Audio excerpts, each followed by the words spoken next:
Hey, welcome back to Spotlight SoCal, the Pomona Valley edition. And today in studio we have the world famous John Clifford. Oh man, John, it's good to see you. I am, but okay. The world famous carnita maker, and we're gonna get into that in a little bit.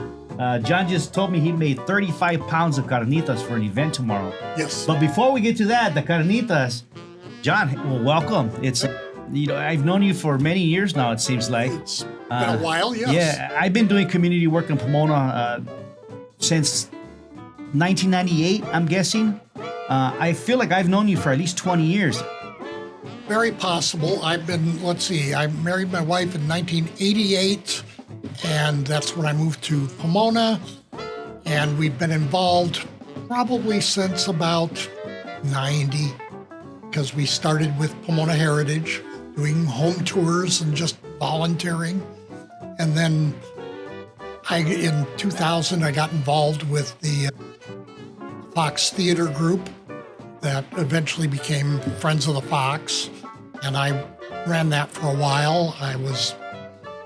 Because I was in Hollywood Heritage at those times, I was very interested in historic preservation. I had been involved in a lot of historic preservation projects in Hollywood, including things like the El Capitan Theater, the Cinerama Dome, there's so many of them, I can't even think of them all, but we were real involved in preserving Hollywood history. So of course, when I came to Pomona, there's a theater. Yes. You got to be involved with that. Yes. And then because of the heritage and that, I was a semi-regular at that time, showing up at city council meetings. That was back when Eddie Cortez was mayor. Yes. So that was a while back, and would talk about historic preservation issues. A lot of things I've been involved with over the years. Yes, and I'm sure we're going to go through some of them, but I'm curious, did you live in Hollywood before you came to Pomona? No, actually, I didn't live in Hollywood, I worked in Hollywood. You worked in Hollywood. Now, I know that you worked for FITM, Fashion Institute of that was a little Marketing later. Design. Okay, that was later. That was later, yeah. Okay. When I was in Hollywood, initially I worked with June Foray, the voice of Rocky the Flying Squirrel. Oh, really? And Natasha. And Natasha. I worked with her as part of as a helper with the International Animated Film Society. Got involved with a group in Hollywood. We were trying to do some preservation work.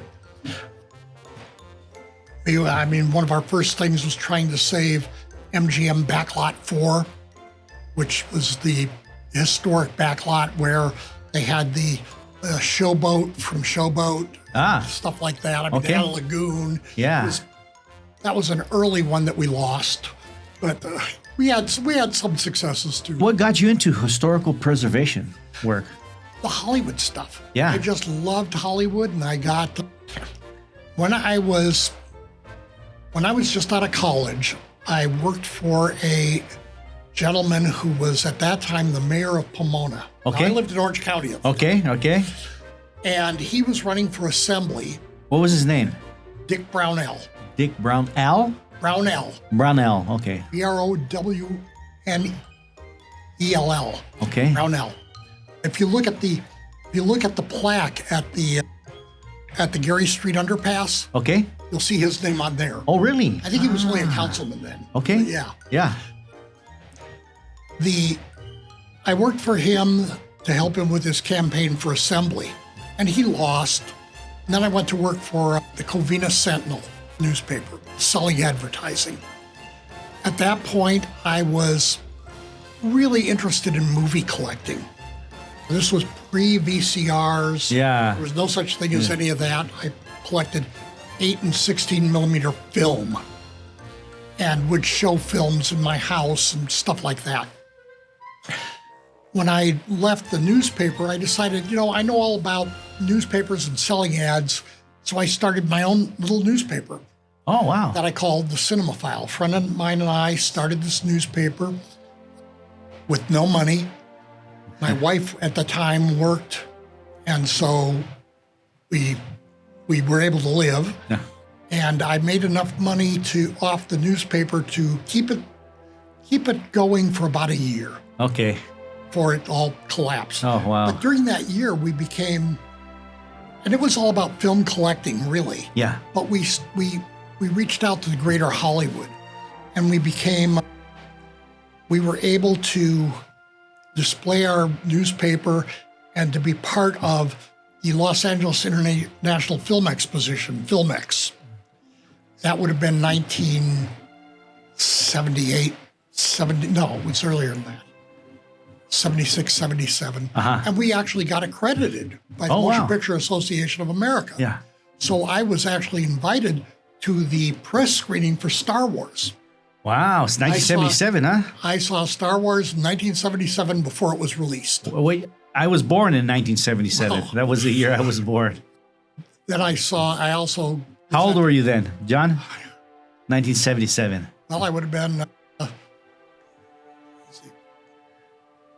23, 24, something like that. 49 to 77. So you started were really loving film and collecting at a very young age, huh?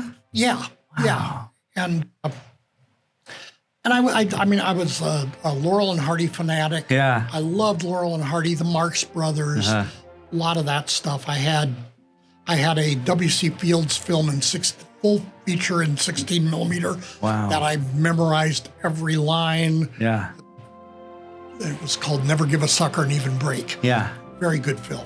But you never felt interested in, I guess, joining Hollywood as an actor or a writer or anything like that? I was always sure I had no talent. Ah. But we got involved with Filmex, and that introduced me to a lot of people, especially in the preservation side. Yes. And eventually I went to work with June Foray and became friends with her, I would say. I mean, she did invite us out to a house. I did some other things with her and went to work for her.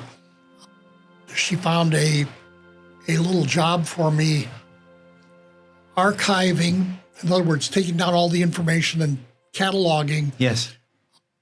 At that time, UCLA Film Archives had a collection that was given to them by the Screen Cartoonist Union.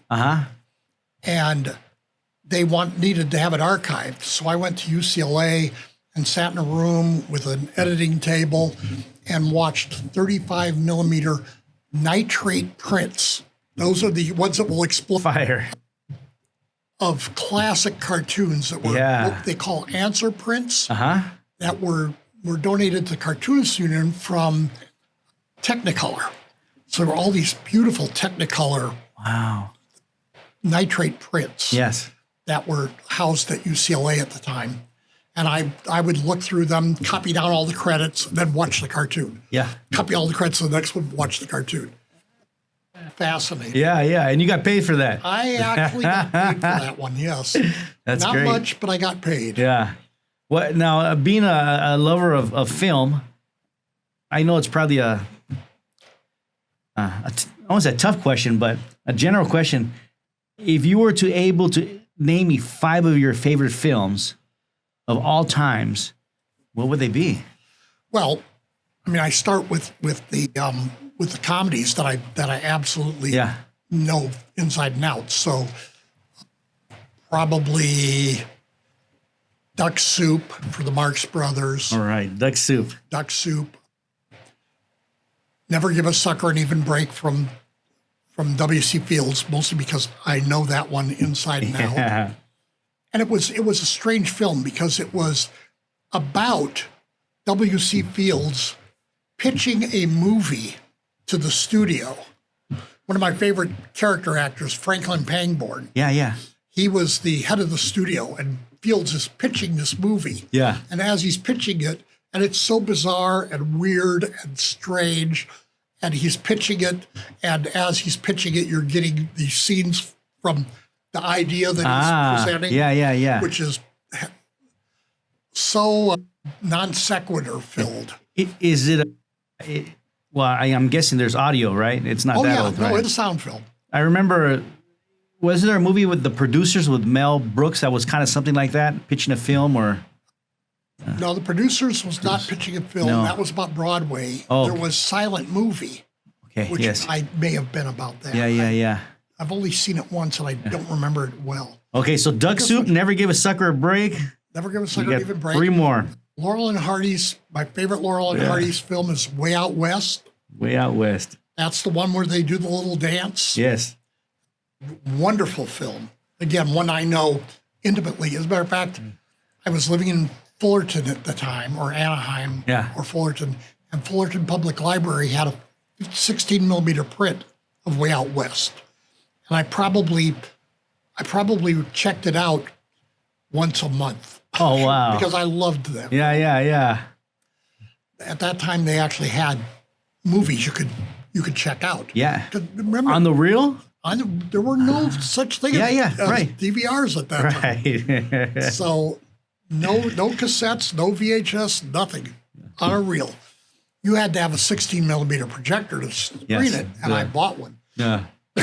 But yeah, let's see, Casablanca. All right. Casablanca's absolutely fabulous. And in more recent years, the first big read that the library asked me to be involved with was when they did Maltese Falcon. Maltese Falcon, all right. Maltese Falcon is wonderful. Okay. I had seen it before, but I had never realized, because I was too young, that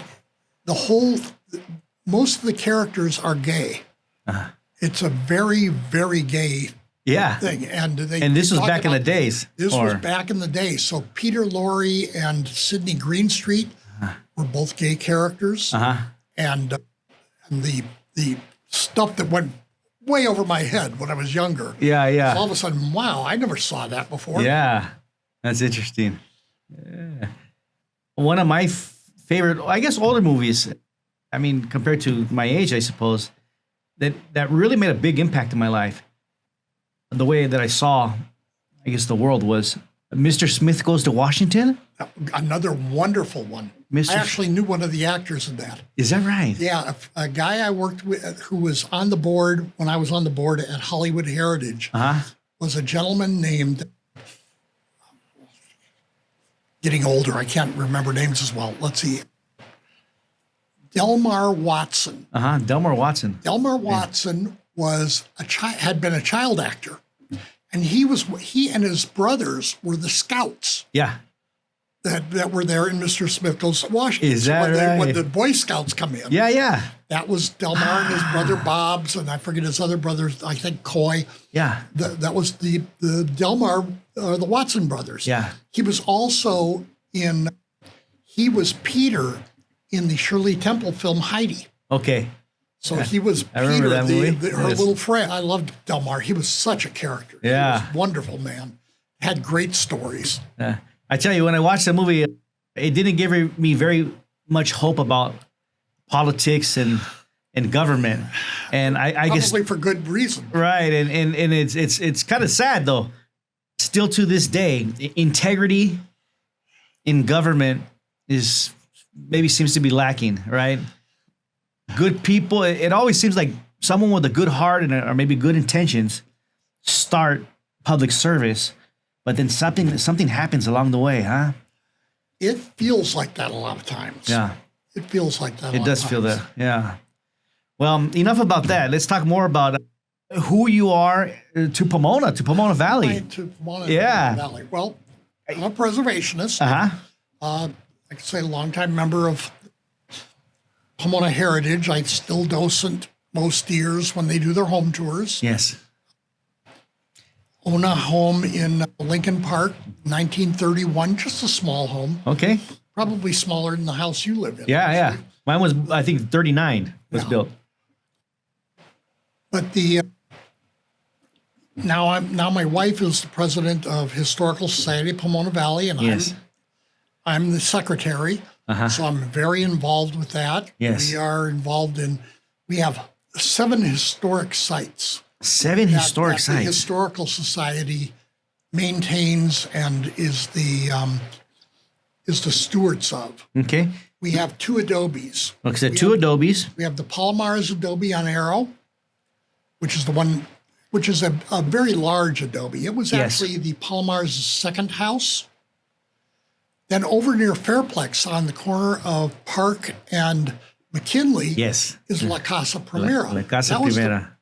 the Palomares' first house. Okay. That was the first house, and it was the first house, as I tell the fourth graders when we do fourth grade tours. Yes. That was the first house anywhere in this whole area. Wow. Do you remember those fourth grade tours if you live here in Pomona? I went to PUSD. At fourth grade, I went to Armstrong. So we got bussed over. Yep. And we took the tours to Palomares and the Casa Primera. It was real wonderful. It was a good memory. Well, for many years, they stopped doing them because of finances. But for the last 3 years, they've been trying to bus all the fourth graders, and we get them from all the schools. Yes. We also do tours for Bonita Unified. Good. Does a week out there, and we get kids from individual schools in, I think it's Rancho and Ontario, the different areas all over the place that we get students come. I help out when I can. I'm not there every tour. Yeah. We do them twice a week during. Oh, 2 times a week, huh? Well, that's for the kids. In the season.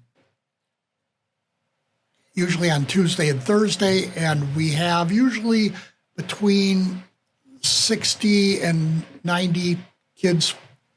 They break them into 6 groups, and they go from station to station. And they get to make Adobe bricks. And is this all volunteer led? Everyone we have one person who is the coordinator who gets paid a minimal stipend to just be there and to kind of help out with the tours and to make sure that all the volunteers show up. Right. But everything else is all volunteer. Yeah. And I usually I either do the blacksmith shop. I do the blacksmith shop a lot. Yeah. And I do house tours. And once in a while, I'll go out and help make Adobe bricks. Yeah. That's a hard job. I think it's important. Now, I have 2 children that you just met. One is 7 and one is 9. I homeschool. They're part of the PUSD, Pomona Unified School District. But now that you're here and you mentioned this, I should figure out a way that I can share this experience with my little boys, because I think it's important that children understand history. And it wasn't always as easy as this technology and what we have today. To be able to see how people lived is important. To be there, and even though we don't encourage you to touch, we do let you, like, when they're making, one of the problems with the homeschool kids, we do have some homeschool groups that come. Yeah.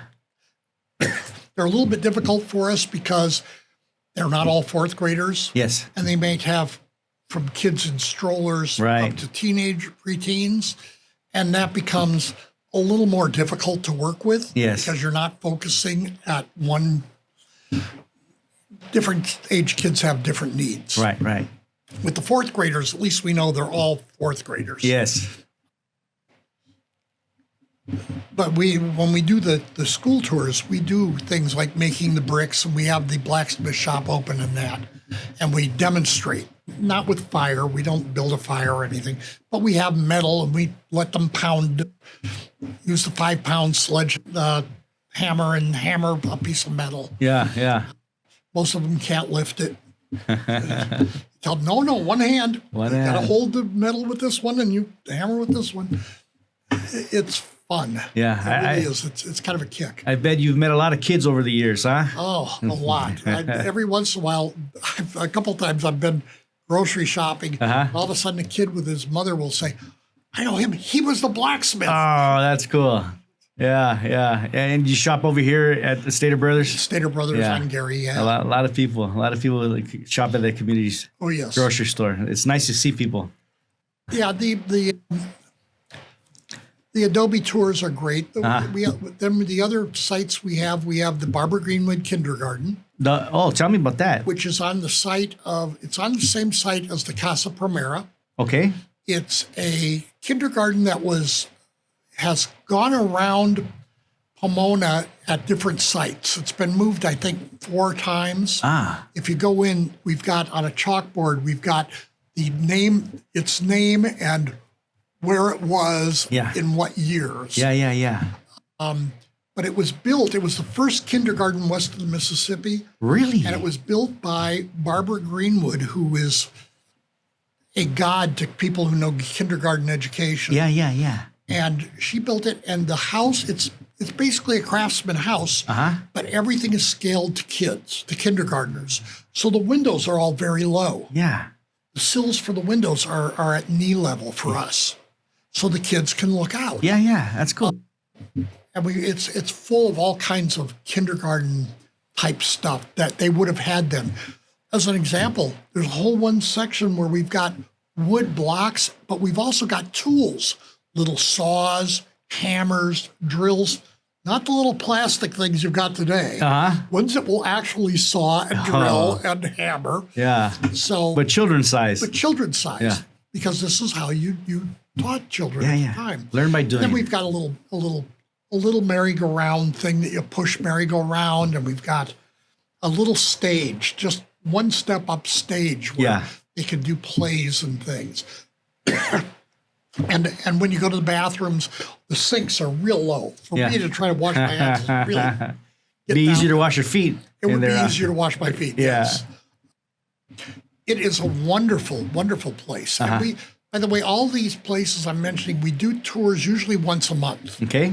And if you go to pomonahistorical.org, you can find the schedule and book a tour. And we'll try to put that in the information in the graphics below so that we can connect it.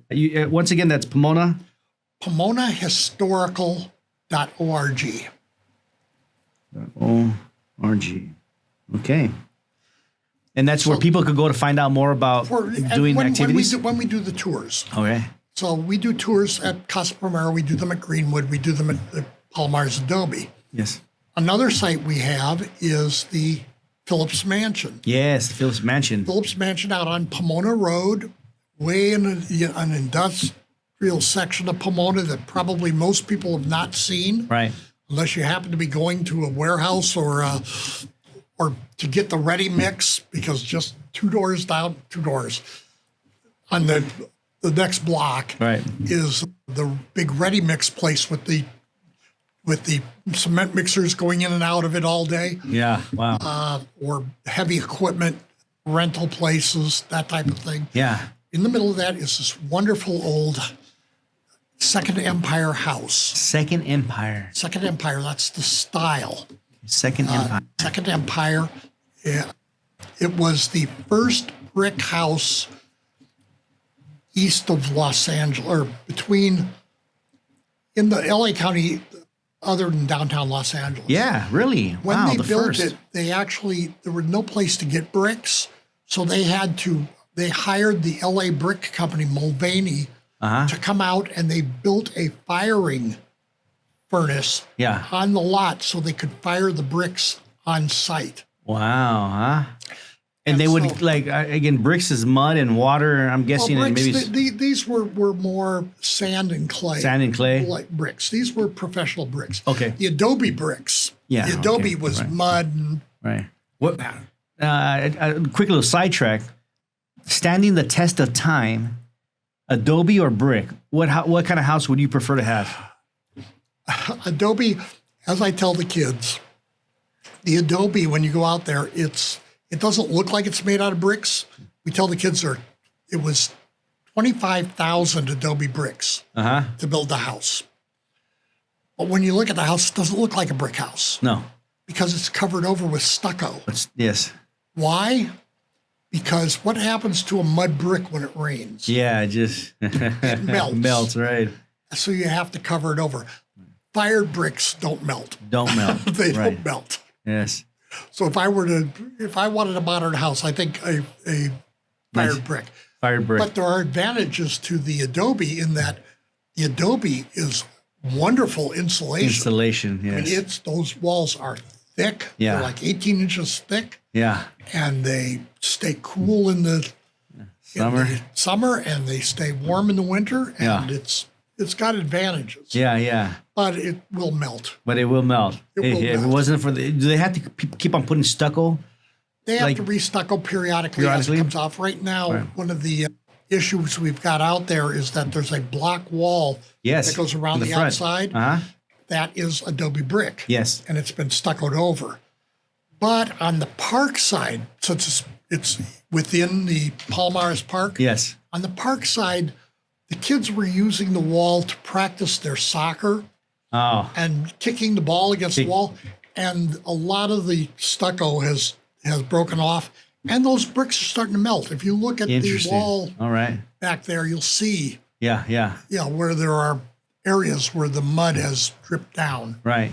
And as the part of the Historical Society, do you guys fix that, or just you got to leave it alone? Well, it's not that we have to leave it alone. We have fixed part. There's a gate at one end near the lawn bowling. Lawn bowling, yes. That actually had a plant growing up inside the brick. Really? We actually repaired that. Yeah. But to repair the whole wall is expensive, and the Historical Society doesn't have huge amounts of money. Right. So we make some money. I can get into that a little later, how we actually support it. But so that's the plug right there. You guys got money, or what do they call when you leave your home behind and you pass away? The Pomona Historical Society. Absolutely. However, the two Adobes, the Barbara Greenwood, the Phillips Mansion, are actually all owned by the city. Okay. So they are responsible for some of the work, and we do. We're only really the shepherds. Yeah. Okay. We're supposed to maintain it, but we don't have money for re-roofing. We don't have money for fixing. And that's why you have fundraisers. Exactly. We did do the arched gateway. On the one end. Yes. Stick Gate Park. And we try to do as much as possible. But ultimately, it's the city's property. Yes. So we're working with the city. Yeah. The city has its challenges. Yeah, I can imagine. So Pomona Historic Society, where do we go from here? Well, let's see. I haven't given you all 7 sites yet. Oh, yeah. We're still working on some sites. We last left on Phillips Mansion. Phillips Mansion. Right. On the same site as the Phillips Mansion is the Courier House. The Courier House. Courier. Alvin Courier was the first state senator from this area. He was also an early LA County sheriff. And he was one of the richest men in the area, as was Louis Phillips before him. Yeah. Courier's house was originally in Walnut. Okay. Over near where the old Libby glass factory was, if you remember when that was there.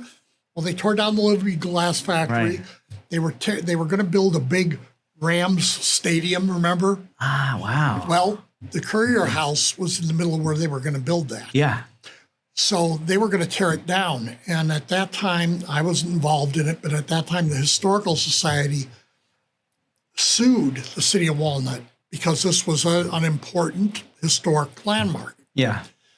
It was actually City of Industry, not Walnut. City of Industry. Okay. They made they settled with the City of Industry, and the agreement was that they would move the house to a site in Pomona. Originally, we wanted it to be moved to the Fairplex. Yeah. But the Fairplex decided they didn't want it. No.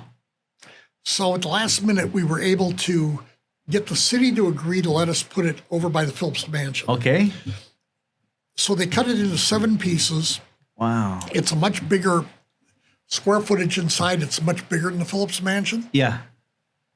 And it sits just behind the Phillips Mansion. Really? Wow. Yeah. We were doing tours of it for a while. We've stopped because with the work we're doing at the Ebell, we needed it for storage. Okay. So right now we've got a lot of stuff stored in it. Yeah. We've used it for storage at various times. Yeah. When they demolished 2nd Street, we took a lot of that stuff. We salvaged a lot of the stuff from 2nd Street. Now, you said when they demolished 2nd Street. Give me a little insight. What do you mean by that? Back in, trying to remember the year. early 2000s, there was a group that came in that was going to build condos on 2nd Street, what we now know as Lake Pomona. Yes, I remember. That was part of it. Yesteryears, I used to go to. Yesteryears was there. Right. On both sides of what was the vault. On the vault, yes. All those vacant lots. Yes. All that vacant thing from Thomas Plaza all the way to almost the park. Yeah.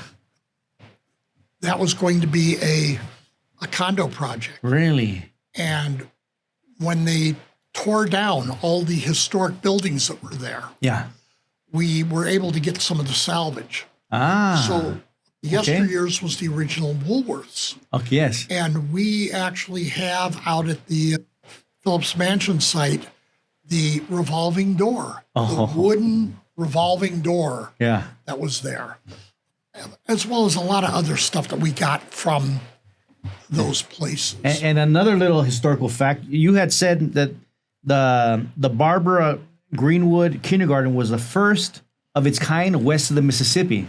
Yes. I heard that the 2nd Street open air mall was the first open air mall west of the Mississippi as well, right? Yes. There was one, I think, in New Jersey that was earlier. But yeah, it was the first time they had actually closed off a street. Yeah. That was meant for cars. Yeah. And made it a pedestrian mall. Wow. So Pomona has been a first in a few things over the years. A lot of things. One of the things I did, my historic preservation stuff, I was asked to help. Well, I helped with the Fox, stuff. But I was asked, as a result of all that, I was asked by John Spidell when he bought the Mayfair Hotel. That's his building right across the street. It's his building across the street, but he also owned the Mayfair Hotel. His family still owns it. Yes. He bought the Mayfair Hotel and asked me to be his historic consultant. And I got the hotel designated as a National Historic Landmark and did some other stuff. And when they turned it into apartments, it was done using historic standards. Yeah. And I was the one who had to make sure it was done. That one I got paid for. Yeah. Usually I don't get paid for those things. But one of the things that was interesting is there was a court case. One of the things when I gave the testimony to the state about getting it designated, there was a court case, Stoner versus the city of Pomona, that went to the Supreme Court. Evidently, Pomona police, there had been a robbery, and Pomona police thought they knew the guy. They found out he was staying at the Mayfair Hotel. They knew he was out of the room, so they asked the manager if he would let them into the room so they could search it. They did, and they found evidence that, yes, this guy had done the crime. It went to the Supreme Court, and the Supreme Court determined that no, even though when you rent a hotel room, there is a perception that that is your property, and they need a warrant to be able to come in. Yeah. Prior to that, they didn't. Yeah. So that was a Pomona first. It was where that rule law we all know came into being. Interesting. There are a lot of those kinds of things that have happened in Pomona. I mean, Pomona was, do you remember Javier? What's his name? The guy who was a school board member, or no, he was a water district guy who claimed that he had a military background. He claimed he was a Medal of Honor. Yes. I remember that. Medal of Honor winner. Right. And about 20 years ago.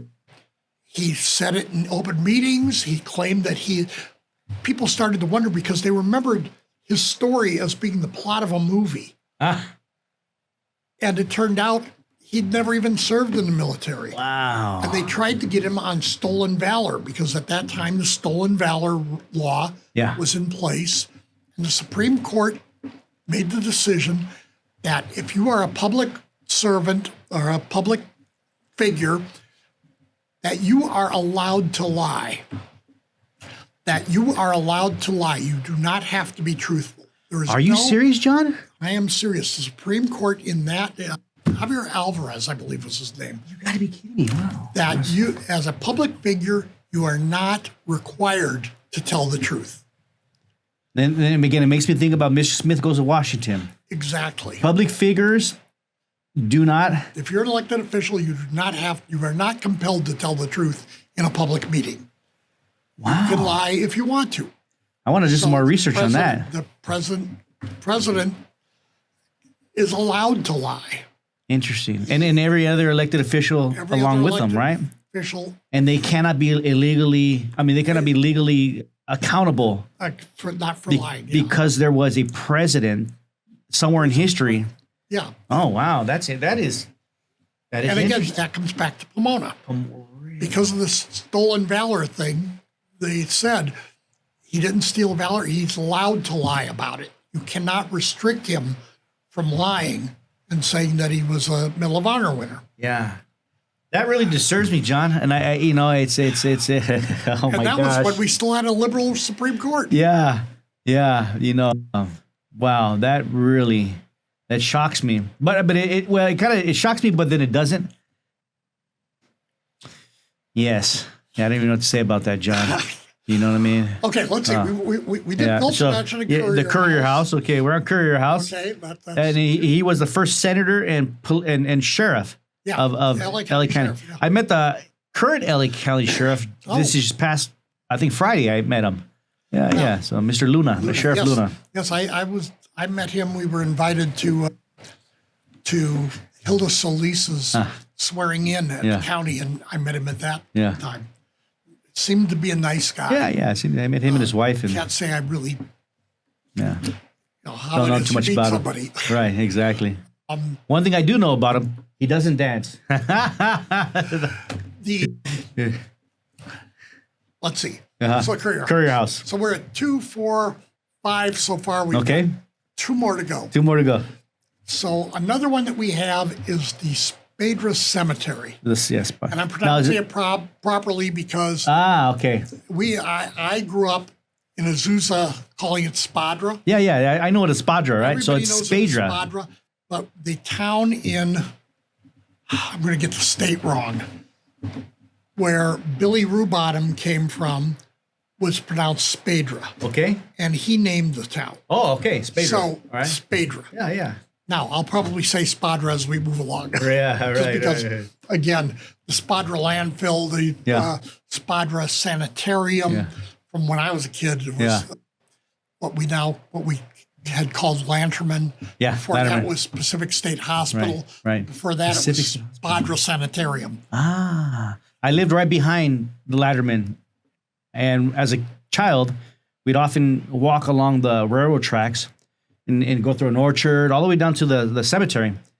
But those are like childhood memories, like the movie Stand By Me, or And so that was one of the adventures growing up as a little kid in Pomona, Diamond Bar area. Yeah, it's the Spadra Cemetery is one of our properties. Not traditionally.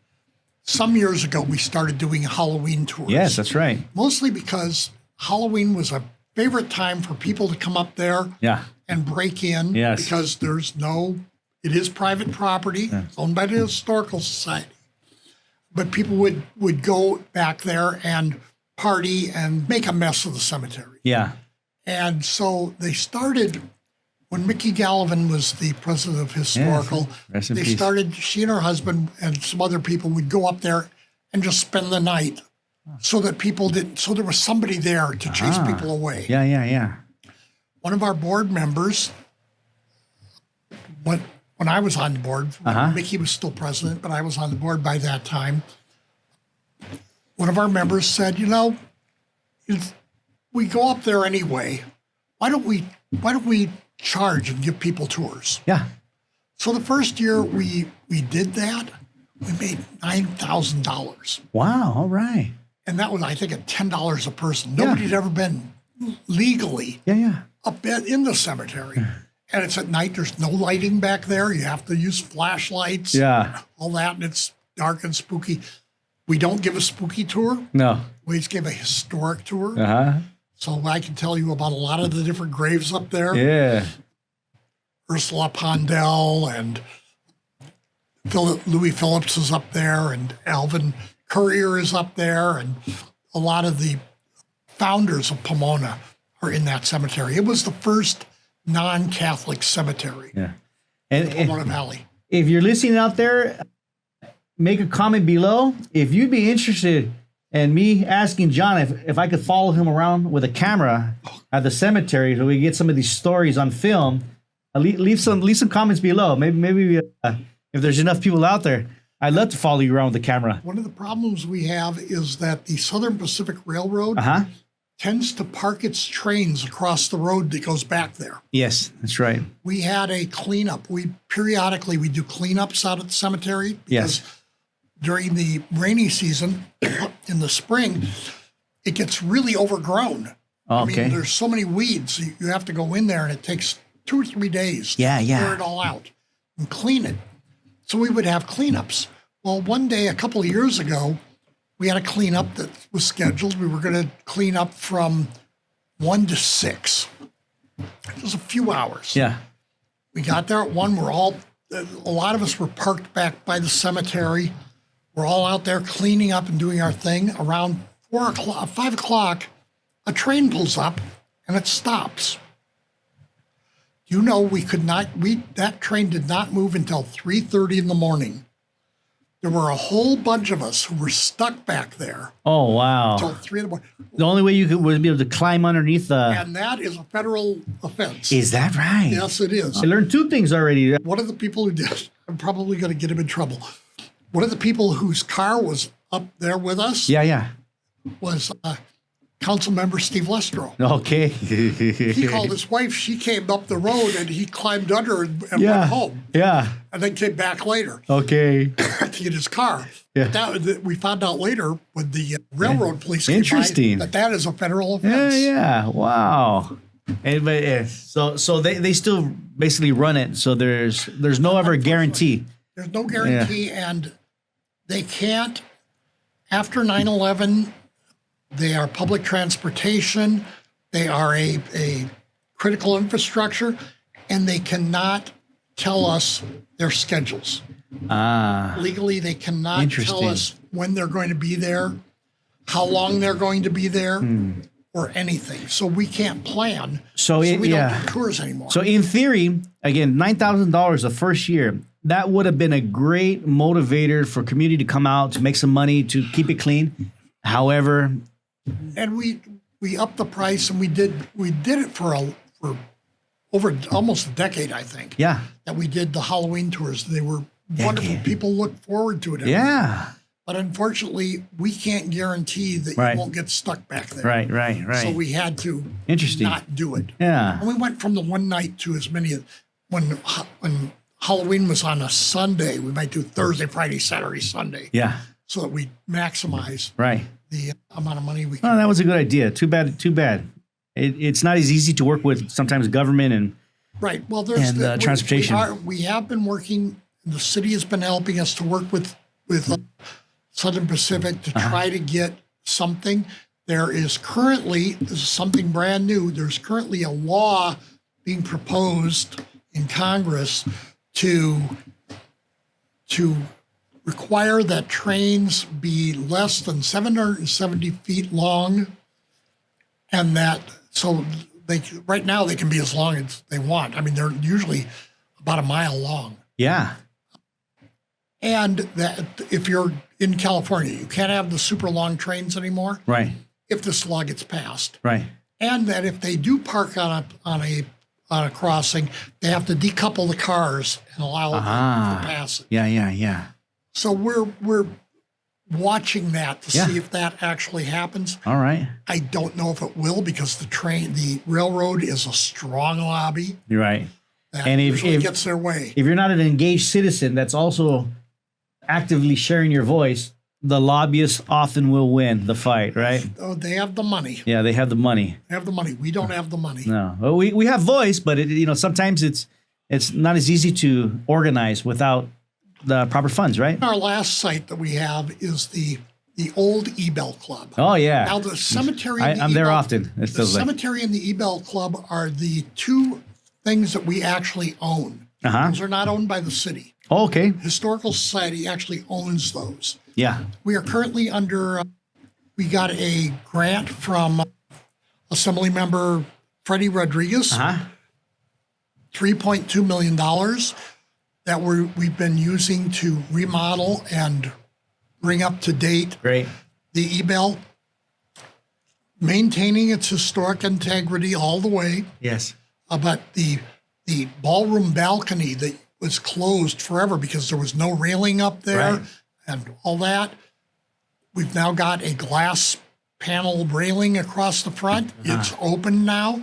It can be used. The ballroom the flooring has all been repaired. Everything's been repaired. New curtains on the stage, new curtains on the ballroom, new lighting. We actually went back to replicas of the original lighting fixtures that were in there.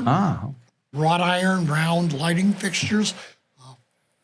3, 6, I think there are 9 fixtures up there now. On all that, they're currently working on the museum part. Yes. They have re-roofed the entire building. Wow. They also are re-shingling, the sides of the building are shingles. Yeah. And they're re-shingling the whole thing. I didn't know they sell shingles still. Actually, they make them in Canada. Okay. We bought a load just pre-tariff. Okay. Oh, good. So we were able to get that load across the border before the tariffs kicked in. Yeah.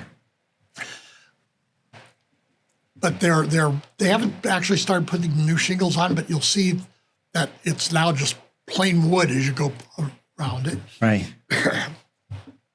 We had a fire right after we started doing the restoration. We had a fire in the front part and the front porch.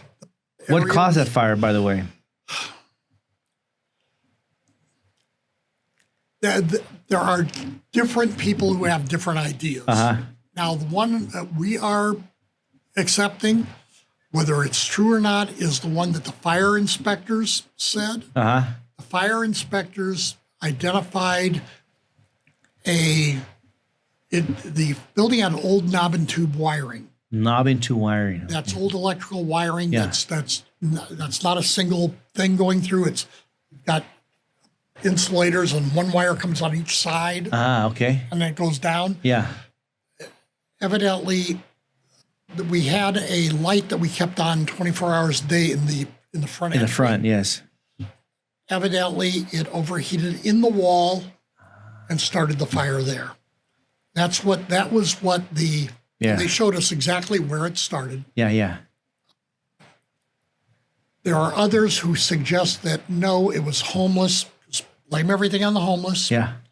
That they had actually, and we did have problems with people making little drug fires. On the front porch. Right. So there are those who think that some homeless people started the fire. Yeah. We have no evidence of that. Yeah. It was scary, but it was, Yeah, I'm certainly glad. I go to the Ebell at least once a year for the Tea for the Soul. That's put together by the Optimist Club and Miss City Council Member Lauren Canales. Yep. And I hear again the story that your wife will share with the young ladies about how important this site was, in particular to women at a time where they didn't have very much of a voice. And it already fills my heart with joy. And the history that was there. Yes. You know that Richard Nixon gave his first announcement that he was running for office there. Is that right? And he gave everyone until he was running for, I think until he ran for president. He made that one at Fairplex. Yeah. The library actually has a tape recording of the address he gave at Fairplex when he was announcing that he was running. Wow. But all of his other ones, he actually made them from the stage at the Ebell. Yeah, interesting. It was a place where they had major lectures. Yes. Including we had Will Rogers there. Right. Will Rogers was on that stage giving a talk to the Ebell ladies. Yeah. Remind people out there who Will Rogers is. Now, I remember who Will Rogers is. The 20th century. was, oh golly, kind of a Stephen Colbert, if you like, of the time. He made fun of politicians and that. He started off in vaudeville doing rope acts, but he started talking, and he was the guy who made all the fun about politics and politicians. One of my favorite quotes by him that I use a lot is that he once said, "I belong to no organized political party. I'm a Democrat." So when I talk to Democrats, I say, "No organized political party, a Democrat." All right. So, but he made fun of everybody in his day. He was kings and queens and presidents and everything were his subjects. And we all need our gestures, especially in times like this, huh? And we need our court jesters, yes. So anyway, those are people who actually spoke from that stage. People who had done fabulous things. Yes. History too, which I know that stuff too. Yes. We can get to that a little bit. Anyway, the Ebell is the last one. They're currently working. I think they finished the balcony over the front entryway in the past week, or almost finished. Yeah. And it looks like the whole thing will be completely finished by November. All right. Are you going to have a like an opening? We're going to have a party a ribbon cutting? Yes. Ribbon cutting and a party, and we hope we'll have a assemblyman or a former assembly member Rodriguez and current assembly member Rodriguez out there so that they can see what their money paid for. What our money paid for. But what they helped to allocate it, helped to bring money to Pomona. Yes. All right. We had, it's. Are you making carnitas for that day? No. That's a barbecue thing I started about 3 years ago, and I'm starting to regret it. Oh, man. But actually, our chef insisted he doesn't want to. We have a member at Historical Society who is a chef. Okay. He used to own a restaurant, a deli in Burbank called Moore's Deli. Moore's Deli. Bob Moore is a Vehar descendant. Oh, okay. And so he's a member of our society. He is a Vehar. I remember going to that barbecue last year, and all these family members were there for generations, right? We have between 20 and 30 family members who show up, and that's tomorrow after this thing airs, unfortunately. Mm-hmm. I mean, but and we expect to have them out there, and we know a lot of them are coming out there tomorrow as well. But Bob had this place, Moore's Deli. When it closed during COVID, there was a big story about it in the LA Times because it was a hangout for the Disney animators. It was in Burbank. Okay. And it was a big hangout for the Disney animators. Yeah. And so it was a big deal when he closed. But before that, he was actually the executive chef for Dodger Stadium. Wow.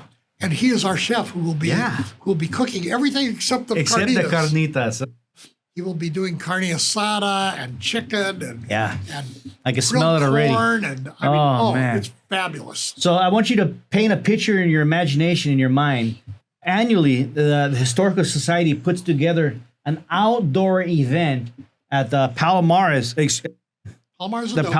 Adobe, where you literally feel like you're blasted to the past. I mean, dirt ground. Yep. You got the blacksmith stuff, the picnic benches, the fire going. Big open fires. Big open fire. In the past, we haven't done it in a few years, but we actually have a pit there too. Where we would put, not a whole pig, but we would put a big pork roast and a big beef roast, and we'd bury them in the ground. Oh, wow. And cook it for like 12 hours. Yeah. I'd like to see that again. And then the beautiful kind of took over for that. The beautiful bougainvilleas and vines that go over the terraces, and so again, you're in Pomona Valley. You should definitely go to one of these annual events at the Palomares house, the Adobe house, because it's not only delicious, but they got good music and good company, and you learn a little bit of history. And it's just a great place to spend a Saturday. Right, it is, and it's always a big hit. Yeah. It always is. Now I'm a Rotarian, and we have a Hot August nights tomorrow. Oh, So I will be there helping our Rotary Club. But sorry, I would realize that because we'd like to go to things like that. yeah. Time. And so I'll be daydreaming about the food over what you guys are going to be having at the Adobe. Yep. Yes, but I guess we can't go to it all. Food in the Pomona Valley can be interesting. That's another one of my big interests. Yeah. I take cooking classes at Vita Restaurant. I attended recently, they've started a new thing called the Fox Dinner Club. The Fox Dinner Club. Oh, Yeah, that sounds interesting. a couple of weeks ago. Okay. Which was a chef's curated dinner for about 40 people on the rooftop of the Fox. You got to be kidding me, huh? They have a new chef there, Chef Andre, who did a fabulous dinner with cocktail pairings and the whole thing. Yeah. I don't know what you're paying for your Rotary dinner, but I'm sure it's over $100. I'm sure it probably is. I'm sure it is. Yeah. They do the farm dinners at the Fairplex. Yes, I love those. Which are, again, a chef curated dinner. Yes. Those are usually about $125. I think the one at the Fox was $80. Oh, wow. Well, make sure you invite me to the next one. Oh, and they're doing it, I think, in October. They said they're going to do another one. Is it a fundraising event or? No, it's just well, the Fox actually has a nonprofit that they're using, that they're going to use to try to do some of the historic work of the Fox Theater. And I think the money goes to that. Oh, good. All right. Yeah, I always enjoy eating with community. I get to go to those kinds of things, and I pay my way. Yeah. Not comped, but I do the periodic tours at the Fox. Uh-huh. I am kind of the Ed Tessier at the dinner the other night was telling people that I was the unofficial official tour guide of the Fox. Yeah. Oh, actually, he called me the unofficial official historian of the Fox. Not quite that, but I don't get paid. No. But they should at least pay you in food. Well, no, the Fox has been very generous. I have done tours, and when I do the tours, we figure out a date, we schedule a tour, and we usually charge, I think, $20 a head. And the one time I did it, it went to Pomona Heritage. Yeah. And the other times I've done it, it's gone to Historical Society. Oh, great, yes. And I also did it for the Fox's, can't remember, 1931 this year. That's they did their anniversary in April. And I did get free food that day. But I did the tours of the Fox Theater for the people who were attending the anniversary. I do like you. I do a lot of volunteer activities, but I have a requirement. You got to feed me. If I don't mind volunteering, if you don't mind asking, but make sure there's a meal attached. Oh, I do way too much. We never get fed for the school tours. No, not even a school lunch. Nothing. Oh man. And even for our board meetings at Historical, every month somebody brings the snacks. Yeah. But I get a turn once or twice a year. Oh my goodness. So, we got to work on that, John. So now you gave me the list of all the sites, the 7 sites. I think you've got all 7 of them now. Now let's continue with some of your other responsibilities. Okay, so now we know John is really big on history and preserving our cultural heritage within our community of Hollywood, because we live here in California, but also in the Pomona Valley area. So that's a love of yours. What else do you love to do, John? I don't know if I love it, but I feel a responsibility for the city. Uh-huh. My degree out of college was in political science. Okay. And that's why I came to Pomona to work for Mayor Brownell. Oh, all right. As a political person. I got out of it. At that time, I was a Republican, Youth for Nixon, the whole thing. But during Watergate, I realized that if I had been involved at that level, that I would have been John Dean. And the way he was treated and what happened to him as a result of all that, I decided maybe politics wasn't something I wanted to do. So I went into, again, advertising, went into Hollywood, eventually opened up a typesetting shop in Hollywood. Oh, okay. I actually did a second publication as well when pay TV started to come in. I don't know if you remember On TV and HBO. Yes. They were what was it called? The Z Channel. The Z Channel, yes, I remember that. At that time, there were what we called revival houses. Lemley, yes. Landmark Theaters. The group that I was working with owned the New Encore Theater, the New Beverly Cinema, which is now owned by Quentin Tarantino. These were all what we called revival houses. The one in South Pasadena, Rialto, yes, was one. And we decided that as a film lover that they needed to have basically a TV guide for old movies, so you could find old movies.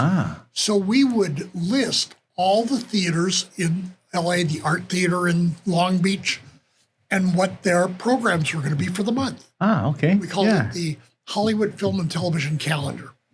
And we were the first ones to list anything, even before the LA Times did, for the Z Channel, for On TV, which was microwave transmission, and some of those. So we would list all those, and that was one of my things. But we had a hard time getting typesetting.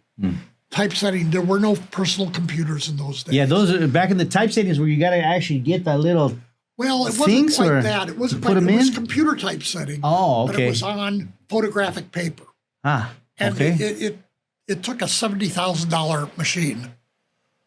That was the cheap one. That was the one I ended up buying and starting a typesetting. Back in the days, you could buy a house for that much. Yes, you could. I think I was looking at houses about the same time for about 35. Wow. But this was computerized. Yeah. Wow. But I took out a lease. Yeah. Oh my goodness. A typesetting machine. Yeah, for $70,000, more than the house. Wow. And that bankrupted me. Then we could go into that. I was a terrible businessman. But it turned out I was a very good typesetter. Yeah, all right. It was an excellent, and I had a lot of clients in Hollywood. Yeah. And I used the name of my publication. I had Cinemaphile and made that my typesetting company. Yes. And I had I started off in the Pantages Theater building. Okay. Upstairs. Yeah. I then moved to the Taft building at the corner of Hollywood and Vine. Yeah. And then a bit later, I moved to upstairs above Hollywood Sporting Goods. Where we looked down on the street, because we're in the second floor. We'd look down and we'd see people like Muhammad Ali coming to the sporting goods store. And then one time we saw Stevie Wonder. Yeah. We were trying to figure out what he was. But I bet you he didn't see you, though. No, he didn't. We were joking about, what is he buying at the sporting goods? Archery? Bowling? What is he going to do at the sporting goods store? Oh, now I'm curious. What did he end up buying? I have no idea. We just saw him arrive and leave. Yeah. But then we had these different places, and I had my typesetting business. I ended up at a location across the street from the Chinese Theater. We're actually next door, just at Hollywood and Orange. Okay. Just near the half a block from the Chinese. And then I sold that out to a guy and went to work for him as his typesetting company. And during all that period, I did work for a lot of celebrities and things. A lot of them were third and fourth tier. Yeah. So I did things like the band leader, Ray Anthony, who wrote the Bunny Hop. The Bunny Hop. I make jokes that every time somebody does the Bunny Hop, that's a dance? Ray gets a nickel. Yeah, okay. Do the Bunny Hop. All right. Hop, hop, hop. All right. Look it up. It was big in its day. Yeah. But he also did the recording of the Dragnet theme. He was friends with Jack Webb. And he was married to Mamie Van Doren. Sex symbol. Yeah. Anyway, he was a client. I had these guys come in who had a brand new band. And they came in and they wanted to do the posters that you put on the telephone poles. Okay. for a concert for a gig they were doing at Whiskey or was one of the clubs there in Hollywood. And their main thing was, again, with early computer typesetting, there were a lot of things that were hard to do. Okay. And I was known for being able to do hard stuff. All right. So this band, they had umlauts in their name. So that umlaut is that German 2 dots above a vowel. Okay. And they wanted their sign to have umlauts over all the vowels, no matter what the vowel was. And only certain, usually U and A, were the only ones that my font actually had umlauts. Oh. So I had to figure out how to make the umlauts on the letters that they wanted. Yeah. Now, do you know who the band was? Who? Huh? No. You haven't figured out? No. What band has umlauts in their name? Mötley Crüe. Oh. So I had a couple of band, I was mostly dealing with their PR person. Yeah, yeah. But one day, one of the band members came in. So it was probably, what's his name, who was married to Pam Anderson. Was probably the one who came into my office and was there looking at the proofs of that. I also did some work with the animator Chuck Jones. Because I was involved with June Foray, I also met and knew Chuck Jones. Bugs Bunny, Roadrunner, all those cartoons. Yeah. I met and knew Bob Clampett, who was Beanie and Cecil, but also was Elmer Fudd and Bugs Bunny and Daffy Duck. Some of the best Daffy Duck cartoons and Elmer Fudd. Yeah, yeah. I remember Mel Brooks was Mel Blanc. Mel Blanc was Mel the Blanc. voice. He was the voice, right? Yeah, except for the female voices. Mel had an interesting contract. He was the only one who was allowed to get credit, screen credit for any voices in Warner Brothers cartoons. Is that right? There were even some cartoons, the Barney Bear cartoons. Yeah. Those were actually Stan Freberg, who was in Beanie and Cecil also. But Stan couldn't get credit because the only one who could be credited as voiced for Warner Brothers was that.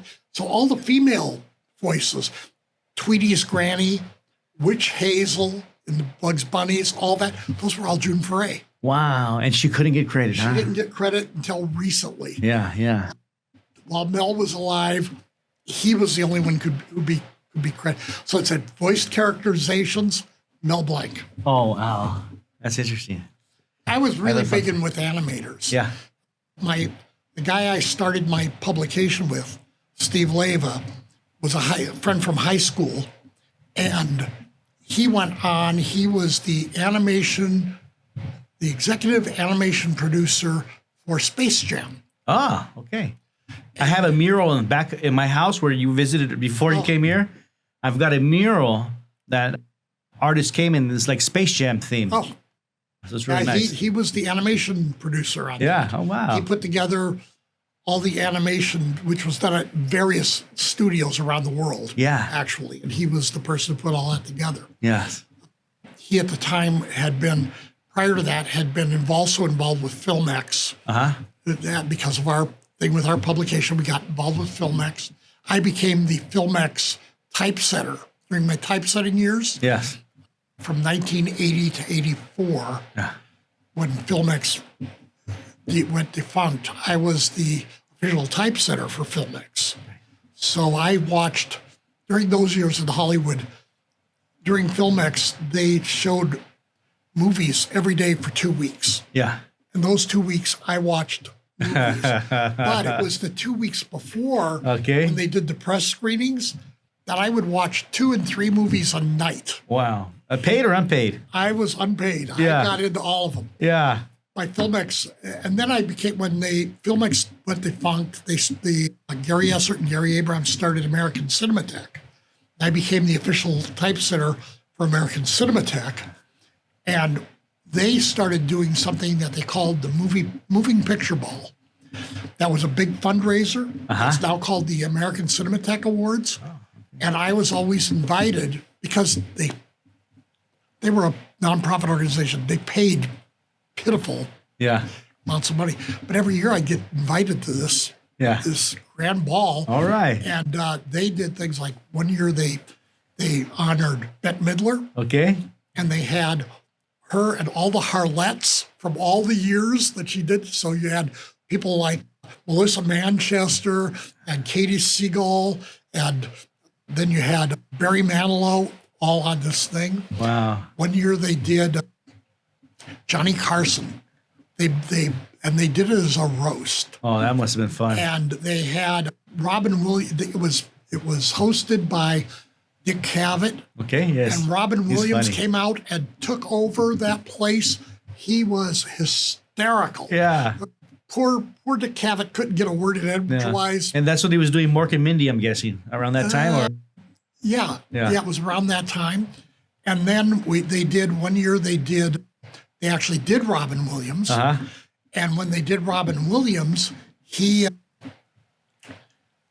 was actually very subdued for that one because he was the honoree.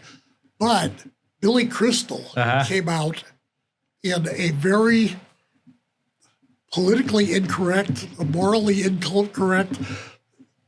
Robin Williams always talked about Mr. Happy.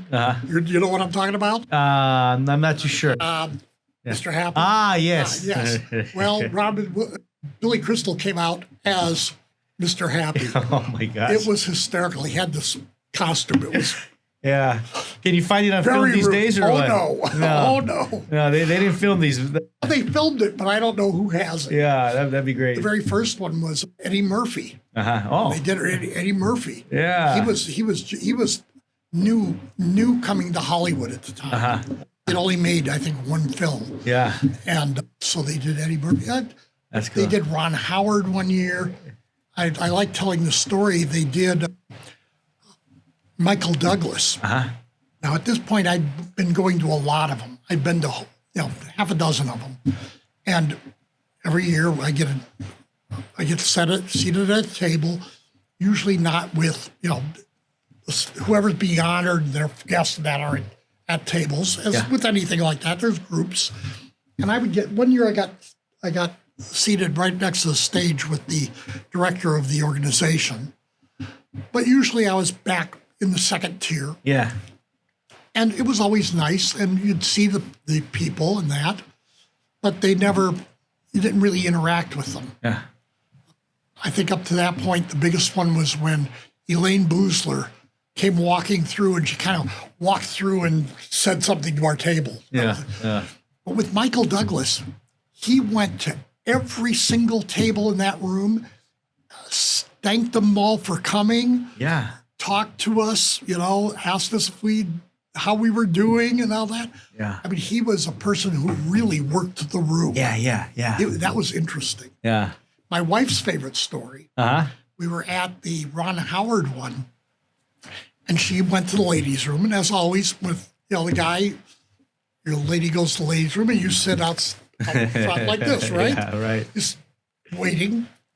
So I'm standing there waiting, and she's in the ladies' room, and all of a sudden, this couple comes up, tall African-American lady, beautiful, and this shorter guy, and she goes to the ladies' room, and he's standing there like this, and we're 10 feet away from each other, kind of look across and that. I look at it, and I realize that's David Bowie. Oh. And pretty soon, the paparazzi started to notice he was there. Yeah. And I got moved from 10 feet away to about 20 feet away. Yeah. But my wife comes out of the ladies' room, and I said, David Bowie over there. That's who that was. That woman in the ladies' room. That was Iman. Grace Jones? No, Iman. Oh, Iman. Iman. Yes. Yeah. Right. She also met Bette Midler in the ladies' room too during that one. Yeah. She's got favorite stories too. That's but good. that waiting outside the ladies' room one is just a favorite story. Yeah. Anyway, you were asking me about Pomona. I love hearing all the stories, and guys who are watching. One of the reasons I made this podcast is because I like to capture, the stories of our community members. If it's not spoken and if it's not recorded, then people don't remember, right? And so I don't want to make it sound like I know all these people. No, but it's good. I know my friend Steve, the guy who did Space Jam. He was also friends with Ray Bradbury. They were real close. Yes. And after Ray Bradbury died, they named the square outside the LA Library as Ray Bradbury Square. Oh, all right. And they had a big ceremony when they did it. Yeah. And I was invited to come to it by Steve. Yes. And I got to meet a few people, but the person I got to meet that was kind of interesting was Joe Mantegna from Criminal Minds. Okay. He was also a very close friend with Ray. So later, when we were doing, I think it was the next year, they did a reading of Ray Bradbury stories at Ray Bradbury Square. And I was invited to actually come out and read. Yes. Both my wife and I went and we read. I read a passage from Something Wicked This Way Comes About Libraries. And I saw Joe and I said, Joe, we're going to do the big read that year. Yes. Or Pomona reads. I forget which one it was. We did several different iterations. Wasn't going to be a Ray Bradbury book. It was going to be Into the Beautiful North by Luis Urrea. Yes, Into the Beautiful North. Part of it is about the Hispanic experience. So we knew that Joe had made the movie The Man in the Ice Cream Suit, or the Wonderful Ice Cream Suit. The Wonderful Ice Cream Suit was a Ray Bradbury story, and Joe and Liz Torres, she was in Gilmore Girls. She was the Miss Patty, and Edward James Olmos. Interesting people were in the movie. Yeah. So I saw Joe and I said, Joe, would you come out we're going to show this movie as part of our reading program to support the library. Would you come out and, make an appearance with the film and talk on a panel? Yeah. Which Steve actually was going to do the panel. And so he agreed to. Yeah. And he came out and he spoke. We did a little meet and greet before for extra fundraising. And we did this because at that time I was the president of the Pomona Library Foundation. So my library stuff led into that. So I'm also very involved. Anybody who knows me in the city knows the hat and the suspenders. Yeah, that's right. But they also know me probably as someone who supports the library and is involved with library functions. The library is so important. Right. Tell the committee, why is the library still in these days, with all the computers and that, why is the library so important still to community and families? Libraries are important because they are Into the Beautiful North, as an example. Luisa Urrea, in part of the story, the young girl comes as an illegal immigrant, crosses the border, ends up in Chicago. She's looking for her father. She ends up in Chicago and she doesn't know where to go. And where is the one place that people feel safe? The library. The library. So she goes to the library and is helped by a librarian.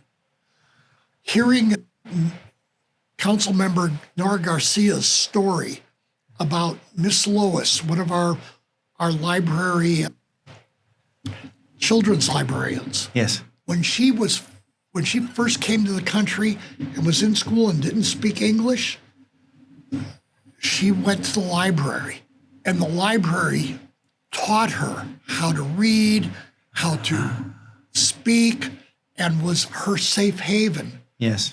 Because she was bullied in school. She told this story at one of our. We actually honored Miss Lois at one of our library mayor's galas. And Nora got up and told that story. Wow. About how it was Miss Lois who made her feel safe and welcome in this country. Yes. Libraries, that's part of what a library is. A library is a place to meet. A library has programs that are so important. That's where you go to see Santa. That's where you go to see the Grinch. Yes. That's where you go to pick up Easter eggs. Yeah. It's where you go to see animals from the zoo. The library programs for children are fabulous. Yes. It's also a place to just meet. One of the great things they've had during the summers the last few years is a student at Diamond Bar High School wanted to start a chess club. And did during the summers, and it's extremely successful. Now you said Diamond Bar High School or Diamond Ranch? Diamond Bar High School. Wow, okay, great. Yay. She came over, the Diamond Bar Library didn't think that they'd find interest. Yeah. We filled the room. Wow. We now have a crochet club Yeah. at the library. We have a gardening group at the library. It also has meeting rooms. Yes. That you can actually ask to reserve. I've reserved a meeting room. Plenty of rooms over the years. And they have and they're beautiful. All the glass beautiful atriums. They have glass atriums. They have the enclosed meeting rooms. They've got a large TV, kind of like this. Yes, but that's it's right. one that you can draw on. You can project. We've done Zoom meetings in there. It's got a camera that follows the speakers. It's really a fabulous resource. Yes. My love of the library, the section I love the most, Tell me. our Pomona Library has a special collections. Yes, that's right. Now, those who have county library, I hear a lot about county library is so wonderful. Diamond Bar, San Dimas, Claremont, none of them have a special collections. No. Our library started collecting things even before the Historical Society was. And by the way, the Historical Society was founded by Sarah Jacobus, one of the early Pomona librarians. Ah, really? It was Sarah who put the word out that people should start donating stuff. Ah. And our library has a fabulous special collections. Yes.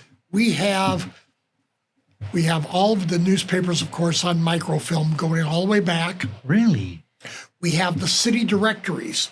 If you want to know, if you have a house and you want to know what was there in 1897, or actually, I think they start in 89. Yes. You can go back and you can see what was there in 89. You can do research on properties, who owned it. And city directories, unlike phone books, the original city directories had the address, the name of the person, their spouse, and their occupation.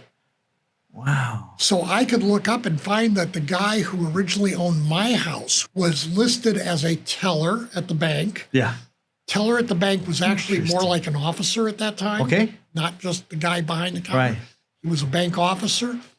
And he owned that house, and I can tell what years he owned it, when he sold it, just by looking through the city directories for each of the years. I can also see what businesses were there, what businesses changed. Wonderful resource. Yeah. And then odd things that nobody would know about. I mean, one of the wonderful things we have all the collection of the Mexican players from the Padua Theater in Claremont. Ah, yeah. They were donated not to the Claremont, but to the Pomona Library. Yes. And the Historical Society. Yes. And we have all of their scripts for all the plays they did. Because if you know anything about the history of Padua Theater, it was originally built to be an arts thing. And the idea was they were going to do Shakespeare and all this. Well, they didn't make any money. Yeah. But they had hired all this Latino staff to serve and to be waiters and things like that, and to cook. They ended up basically taking it over. They put on their own plays. Yeah. With music, traditional music, plays that they wrote themselves, music that they wrote themselves, much of it. Yeah. And scenes. We have all their set designs. We have their sheet music. We have wow. I bet you the Apollo Theater is pretty jealous of that. Claremont would love to have it. Yeah. As a matter of fact, it was just used by a professor at Dartmouth University. Trying to remember his name, he's written about early Hispanic life out in this area. Okay. He's a professor at Dartmouth. His cousin, Jessica Alba, who is a Pomona girl, although she doesn't like to admit it, I don't think. Yeah. But her parents were part of the Mexican Players. Ah. The Albas were very prominent in the Mexican Players. And so he came to our library to do the research because Jessica's talking about doing a documentary and possibly a feature film on the Mexican Players. Right. And he's going to do a book. Wonderful. So ours was the main source of information for what's going to be happening. But we also have early city records. Mm-hmm. We have, not that long ago, there was a major court case that was going on. The city was being sued, or the city was, I forget who was suing who, but there was a major court case about the citrus industry, about the poisons that had leached into our groundwater. Oh, yeah. And the amount of money that the city had to use to clean it up. Wow. The city was trying to get funding. They had lost the first round of court. They had won the second round, but it was the third round of court cases. Our city has a huge citrus industry collection of information. Yeah. It was information, court cases, contracts, things like that, that they found out that that fertilizers had been illegally imported from, I forget where, I think it was Brazil, had been illegally imported, and they were not legal to be used here. But they had been, they found the documentation. Wow. In our library's special collections. All right. And they won, I think it was $54 million. Wow. So when people say, what's the library worth? Yeah. Well, $54 million in that case. Right. Just having it. It's not a place that the public can go to. Yeah. Things come up from time to time and get displayed. Yeah. We have odd things. There was a few years ago, somebody saw a record that there was a time capsule that was buried at City Hall. Yeah. It was supposed to be opened in 1988. Okay. I think it was buried in 78. It was Yeah. supposed to be opened in 88, and everybody forgot about it. We found the records of it. We found where it was. Yeah. It was in a pylon just outside the council chambers. Okay. It was opened, and we found in there fabulous stuff that's now in our special collection. Yeah. One of the most interesting things is they had a reel-to-reel tape from KKAR, the local radio station, who had done a special radio program about what would life be like in 1888. Yes. And they had people's reactions to what they thought life would be like in 1888. Yeah. That's awesome. And they thought there would be, flying cars and, but remember, at that time, we were supposed to be getting a heliport. I've seen the plans. Wow. There was a major transportation center with a train and a heliport and everything else that was supposed to be here in Pomona. Really? And what year was this? That was actually in the late 60s. Okay. When all the real big development was happening. Yeah. That's interesting. Now, I'm right now, they are refurbishing the city center with a all-access playground for the kids right in front of the Pomona Library. I'm excited about that. But one of the things that I've been asking some people around, I said, what can we do to put a time capsule? Since they're digging everything up, is there a possibility that we can get together and put a time capsule for the next 100 years? Because I would love to put something together. One of the problems they usually have with time capsules, people forget they're there. 150 years, nobody knows where it's at. Yeah. But that's why we got a library, right? And and so being documented, and that's even more interesting to be able to forget, but through the research, find it and solving a mystery. Right. And one of the things I keep trying to tell people is that tomorrow's history is what's happening today. Yes. And we've got to remember that. That's right. At every city council meeting, they do presentations. Yes. And they get a bunch of people up and they take pictures. Mm-hmm. What happens to those pictures? Yeah, what happens to those pictures? Well, a few years ago, I asked that all the pictures for like a 10-year period yes. be downloaded from city staff. Yes, yes, yes. Had them on a city server, not something they would necessarily keep. Right. And download it and give it to the library. Wonderful. So the library has it. Now, Yes. I don't know if they've done it since. Yeah. One of the things I was recently working with the Fox, because I know all those people and all that, I was saying, I talk about the Fox history and the people who played here back in the 30s and 40s and into the 50s and 70s, but a lot of people have played there since 2009 when it reopened. Yeah. I mean, Drake was there, and Snoop Dogg has been there, and none of us know it, but at one point, Bob Dylan rented the theater for rehearsals. Really? He was there for 2 or 3 days. Wow. In our theater, on our stage, using our green room.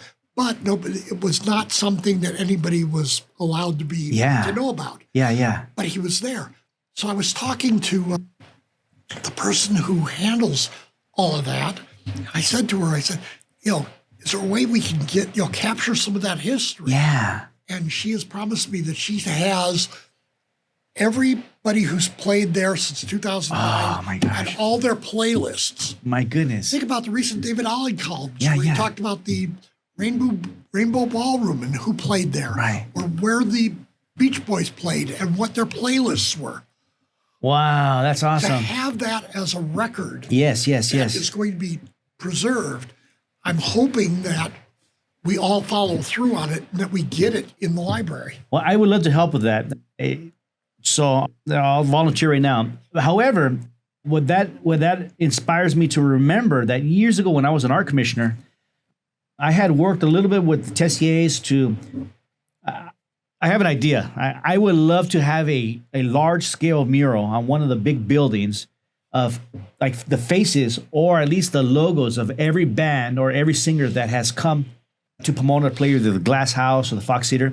But I can imagine, again, right now, we got money as our commission. We're putting murals everywhere. See, I don't know anybody at the Glass House, but if somebody knows somebody at the Glass House, to get all their playlists, right. And just get it preserved. So Absolutely. So I've been around the world, and I really like public art. I fascinating. So unfortunately, my imagination. But my problem with that, and I love the murals we have. But I'm starting to get tired of murals. Can't we do some other public art? Absolutely. Where are the sculptures? Yes. No. The big statues. Right. No. Well, Where's absolutely. The statue of Ignacio Palomares and Doña China or Ricardo Vejar or Louis Phillips. Tonner. So I'm in South America and in Colombia, and in the city center it's like a big statue installation of, it looked like a trumpet, and people stand in the bottom of the trumpet. I mean, 10 people could fit underneath there, and you could push a button and you hear playlist of like music from the country. But yeah, I mean, like I see that playlist, something big where anyone could either get their phone or hit a QR code or download that list or hear music from that has been played in Pomona. I love the murals. Well, it's got to be diversified, right? Another mural. Right. It should be diversified and well, I'm not an art commissioner anymore, but there's other kinds of public art. Absolutely. Other murals. Absolutely, the murals. We recognized that at when I was on the library board of trustees. I was on the library commission for a while, and when we were on there, we were approached. We worked with the Cultural Arts Commission to get a poet laureate. I was on the commission at that time. The written word is as much art and public art as anything else. That's right. And being a literature person, I thought that was important. And we've had now three poet laureates, and now we also have a junior poet laureate, a high school student from Diamond Ranch, who is our junior poet laureate this year. Wow. That's cool. And they get to be it's been a wonderful program. Yes. And for the library, a little history. The Pomona Library is in the endowment of the Andrew Carnegie Foundation, yes? The original library was a Carnegie library. Okay. Now, Carnegie doesn't do anything with the library anymore. Right. He donated buildings. He never donated collections. No. He only donated buildings for the libraries. Yeah.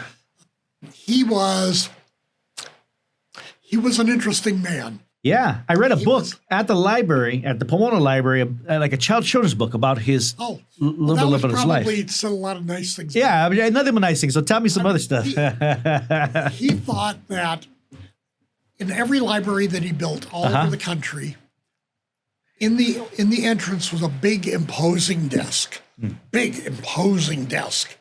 a stern person sitting behind it, and he discouraged low-income people from coming because he was afraid they were going to steal the books. And he was a low-income Irish person himself, according to the book. He was a poor Irish kid. Well, he discouraged. Yeah, he didn't want homeless people in there. Yeah. He didn't want ethnic people in there. He did not want the African Americans or the Hispanics to come in there. Yeah. And so he had this. He wanted to make it as imposing and institutional as possible, so that you wouldn't find it be a friendly place. Okay. Our 1960s library is a friendly, welcoming place. Yes. Walton Beckett, who designed our city hall, council chambers, the court building, and the library. And downtown LA as well, right? He was the designer of the music center. The music center, So if you look at the Mark Taper Forum, that Dorothy round China building, Pavilion, yes, that's in the middle of a pond. Yes. That's our council chamber. Yes. That area around it with the plants originally was a pond. Yeah, that's right. It was floating in water. Yes. Same thing.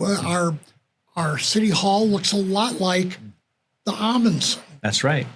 The library is only the original plan would have had it looking more like the Dorothy Chandler. Not quite, because it was never quite that much, but that whole thing is the same designer who designed the music center, and you can kind of see it if you go to the music center to see a play or a concert or something. You can see the design and the big open courtyard. Yes, I wonder if this new playground, all access playground, is gonna reflect or be in tuned with the architecture that's already there. Well, I haven't seen it yet, so I haven't don't seen know. it either. I know that it was discussed at length at the Historic Preservation Commission. Yeah. I have been busy with a lot of other things, so I wasn't part of those conversations. I know that their mandate was to make it integrated with what we have, because just before it was approved, the city civic center was declared a historic district. Okay. So there is local preservation rules involved with the whole civic center plaza. Got it. Yes. Well, I'm looking forward to when it's opened up again. I think we both enjoyed many. Being reopened. Yeah. Oh man. The fountain is being repaired. About time. I wondered about that often. I tell the story. I was at a council meeting back when Eddie Cortez was still the mayor. Yes.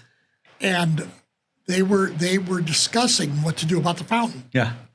And they were presented with, I think, 4 or 5 different design options. Yes. One was very opulent, with a pergola over it and a big golden goddess of Pomona statue that was like 2 stories high, and all that. That one was way out of line. Yeah. But it was really opulent. Yes. It went from that to lesser, but to just restoring the fountain, to tear it out. Yeah. And the city council at that time voted to tear it out. They were going to just dig it down and have a dugout area. They weren't even going to fill it. Wow. They were just going to dig it out. No imagination, No imagination at all, and then put grass in it. Yeah. And have like this area. At the time, Eddie Cortez said, okay, we just voted on this option. He said, I'd like to see, I know a lot of the judges and the lawyers over at the court building, since we share that with the court building, said, I would like to see, I think I can raise the funds to restore the fountain. Yeah. And so they put it on the back burner to tear it out. Yeah. And then Eddie got sick. Yeah. And nothing ever happened. And everybody forgot. Everyone forgot. Everybody forgot. Oh my gosh. Nobody remembered that they had already authorized to take it out. Yeah. They were authorized to bulldoze that thing out of there. And I stayed very quiet for a lot of years. Yeah. When somebody would mention it, I would stay very quiet. Yeah. But so I was happy to see that the current council decided to actually restore. I've always felt that like a city's fountain, the meaning of water. And I said, as long as that fountain is broke, the city will be broke. In my mind, as a kind of a spiritual inclination, there's something special about city centers and fountains. It's a special place, that's for sure. Right. Yep. So, I mean, the one thing in Civic Center that I would like to see, and I think you were on the tour when we did the placemaking tour? Yes. At the Civic Center. We talked about the fact that the library does not have, if you're standing in the Civic Center, unless you know, there's nothing that says which building is the library. Yeah. The library signs are on the sides of the building out by Gary. Yeah. But there is nothing within the Civic Center that says that's the library. Right. And one of my things that I've been working on, and I'm working with the foundation now, is to try to come up with some way to get a sign at the library. Well, perhaps we could use the Art Commission money and get some huge letters. My idea is huge letters. Yes. That just say library. Yeah, right. And maybe staggered. Yeah, right. Exactly. Other people have suggested the word library, Pomona Public Library on the fascia. Right. Okay, then you got to worry about matching the font from the city hall and all that. Right. I like the freestanding just out in front. I do. Yeah. You might even be able to figure out a way to make it serve dual purpose so you can hook your bicycle up to it. Or even like with the right, because, the shadow play, shadow play, all that So, stuff. yeah, right. I mean, it would be, I think that would be a fabulous sign to put out there. Well, you got my vote. But any way we can do it, right. I would love to see it. I've only been doing it since that. Yeah. I think you may be picking up on what I said at the time, because I said when we were out there for the library, I want to see these big lines, big letters going across here. Yeah, that's cool. Now I spent a lot of time in the library as a child, as a young man. I held groups there. I was doing counseling and gang intervention for many years. I have my children now. I get to take them to all the great events that the library has, and I got to tell you, I'm a director of a nonprofit organization that works with volunteers, and I've really come to appreciate the power of a volunteer that adds to our community in the world. And you have done so much over these last 20 years for our community to add value, great value for the generations to come. And we haven't even got through all the things you've done. We have the Historical Society, the preservation, but also the Charter Commission is another thing that you served on twice. And I'm sure that wasn't an easy volunteering experience, huh? That was the most difficult. Right. I've been on a couple of commissions now. Yeah. The Charter Review Commission it really takes a lot of work. Yeah. In the late 70s, the people who the city council decided as part of a charter update they did at that time to make a requirement that every 10 years, starting in the year 2010. So it must have been in the 90s. Starting in the year 2010, every 10 years, a Citizens Charter Review Commission would be formed. And that they would have the authority to review the charter, and whatever they decided would be put on the ballot as charter amendments without just having to go through the city council. In 2010, I was on that commission. The then city attorney decided that it should be a 15-member commission. I don't know if you've ever tried to do commission work. Yeah, I have. Center on Yeah. Cultural Arts. 15 is way too many. 15 people. Yeah, all agreeing. I like 6 or 7 And we at had, most. and we had a huge charter Yeah. to try to go through. So we broke it into sections, broke off into little subcommittees. During that period, I was doing as many as 3 subcommittee meetings a week. Oh, wow. Unpaid. The volunteers. The full charter committee would meet once a month, Yeah. but we had to bring back Yeah. stuff for the commission to decide on. We, like I say, three committee meetings a week, and they never lasted less than an hour, Yeah. ever. Okay. They were grueling. Yeah. We would be trying to get language together and do things, and such a diverse group of people trying to do things. Yeah. And there was the then city council didn't really want us to exist. Right. They were supposed to do us, according to the charter, we were supposed to be seated by January 1st. They didn't seat us until April because nobody thought to actually do it. Yeah. Yeah. I knew that it was coming up, so I was, in October, I was starting to say, when are you going to do the charter commission? When are you going to do the charter? Finally, they seated us in April. We were only allowed 1 year Yeah. to do the whole thing, so it's a 1-year assignment. Yeah. In that November, because it was an even-numbered year, there was an election. And the city attorney at the time, I had no love for that person, they decided that the new city council person should be able to replace the commission members from the previous city council person, since it was half a year. Yeah. And so 3 of our members were pulled off and 3 new members put on, Yeah. which completely changed the dynamic. After 6 months, we had to bring these new people up to speed. Yeah.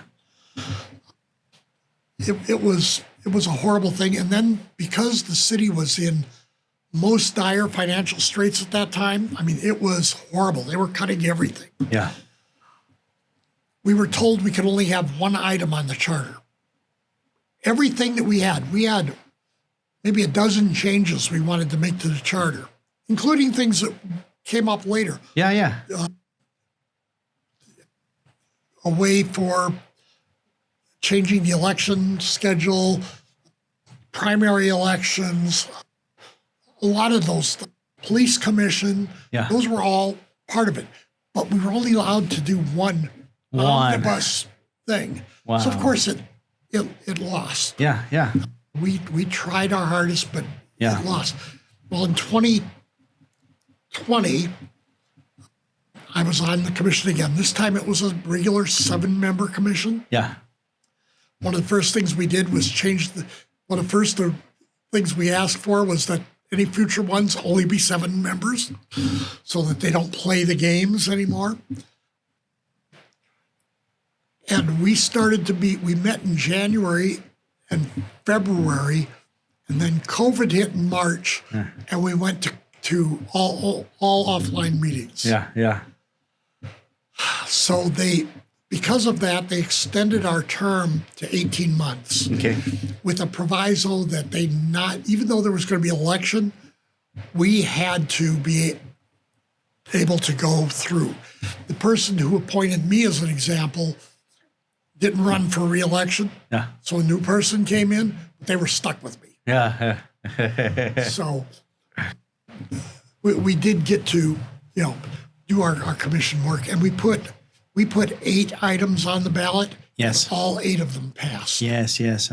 So term limits, which was one of the things originally there was an issue that had come up that was a big issue back in the Norma Torres, Elliot Rothman in that days, where if a council person wanted to run for mayor, if they were on the election cycle with the mayor, Yes. once they decided to run for mayor, they couldn't also run for their council seat Yes. because you can only run for one office. Right. But if a person was on the other cycle, they could run for mayor without losing their council seat.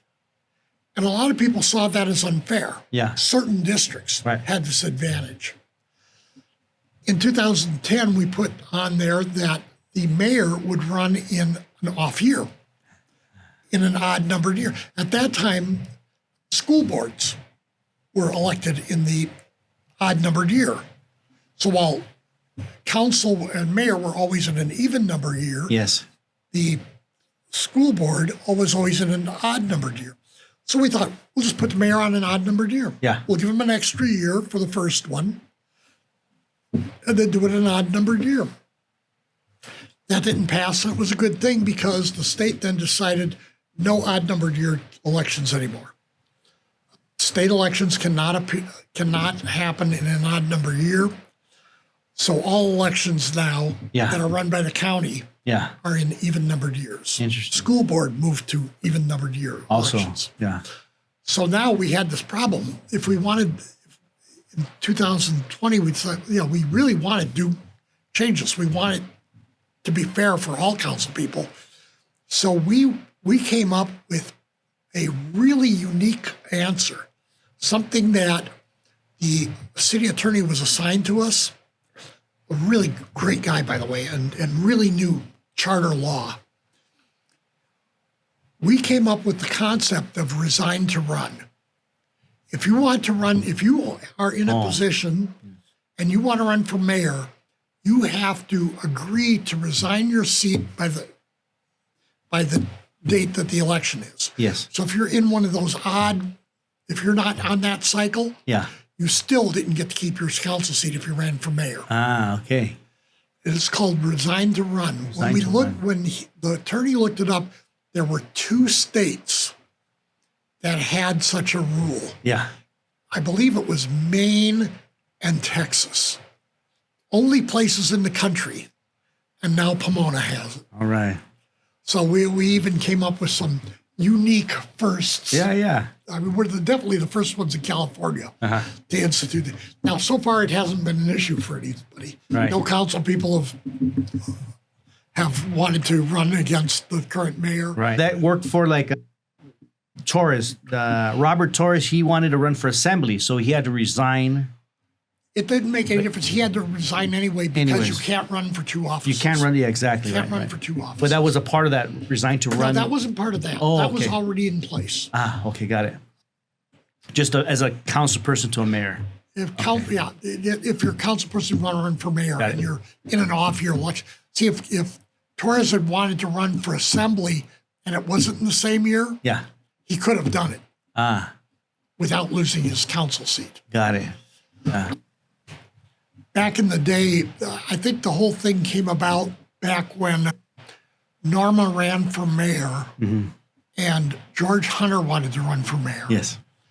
And George thought he had it, that nobody else was going to run against him. Yeah. The last minute, Norma decided to run for mayor. Yeah. And George, unfortunately, was on the same cycle. So he lost when Norma won, he lost his council seat. Yes. I think it all came from that. And a lot of people were very unhappy at that time. Like I say, it hasn't raised its head since, but I'm sure it will again at some point. Yeah, I'm sure. When Tim decides to hang it up, he'll have a whole council there. They'll probably 2 or 3 of those people will think, gee, should I? Yeah. So, John, after all the years of service, in particular within the Pomona Valley,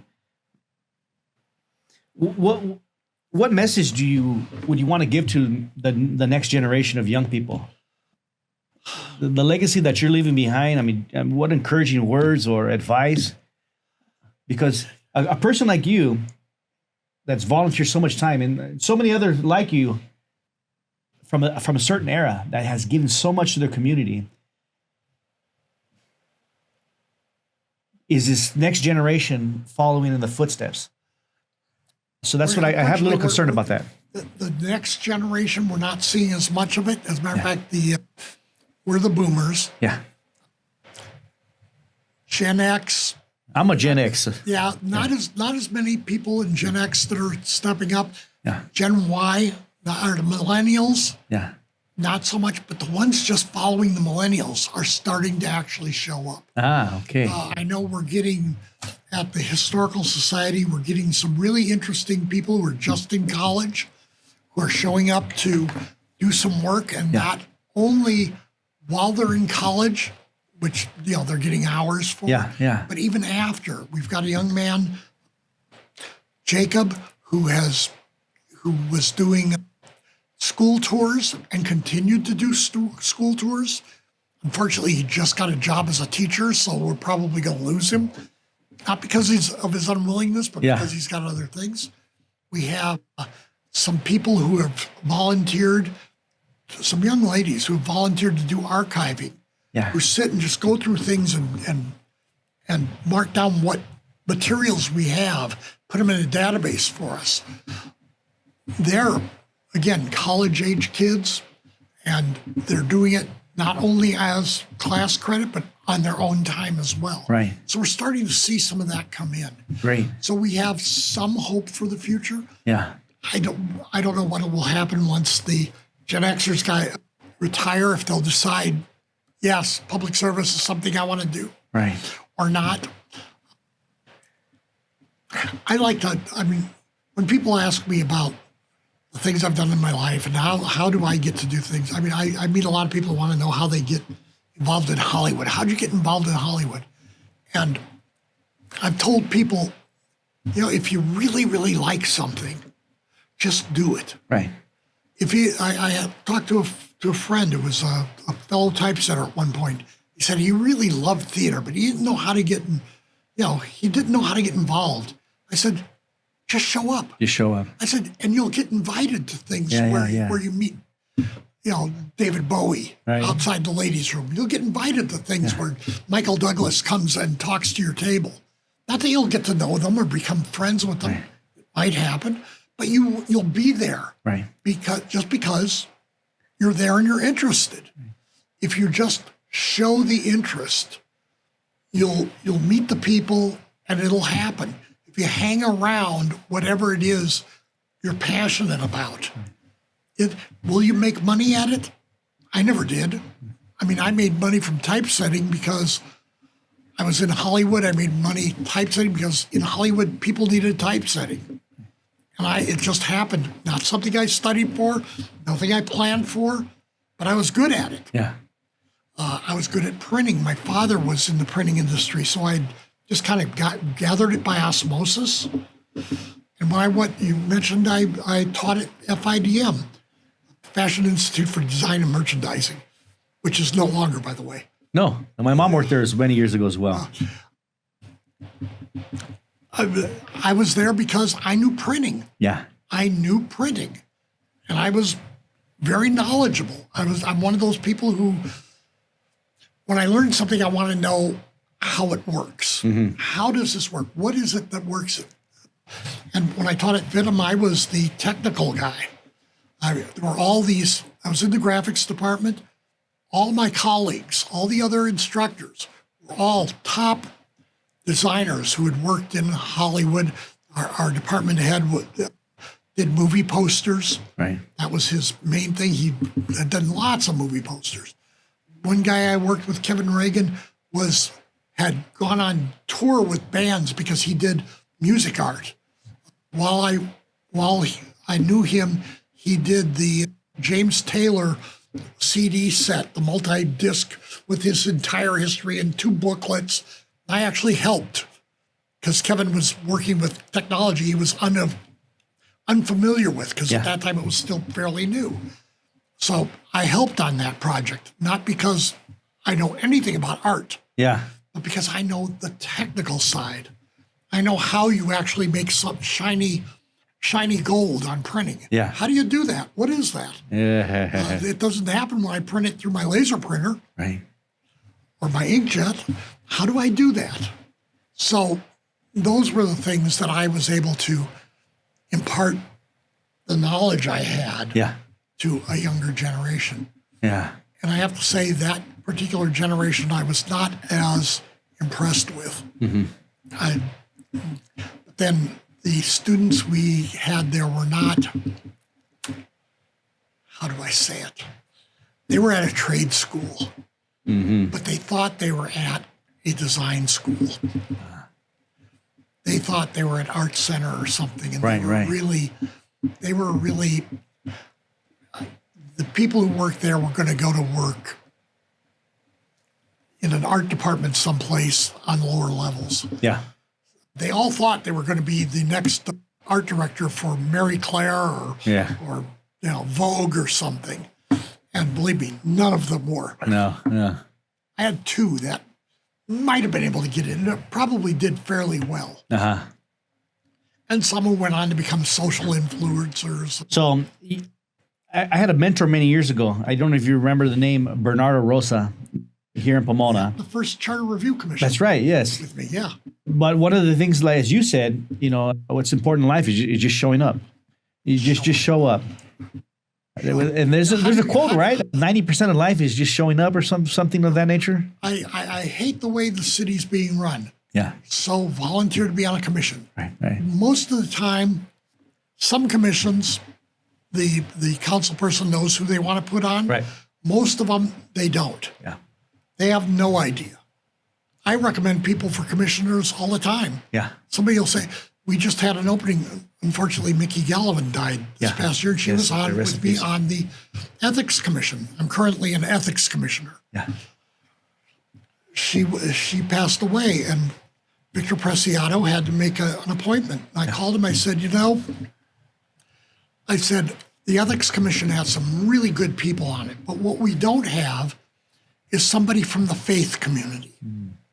We don't have somebody who is tied, a minister, somebody from the faith community. Yeah. I recommended, because I worked with him on the Charter Review Commission, I recommended Derek Engdahl, who got appointed. Yeah. And he was the only option that Victor ended up having. Okay.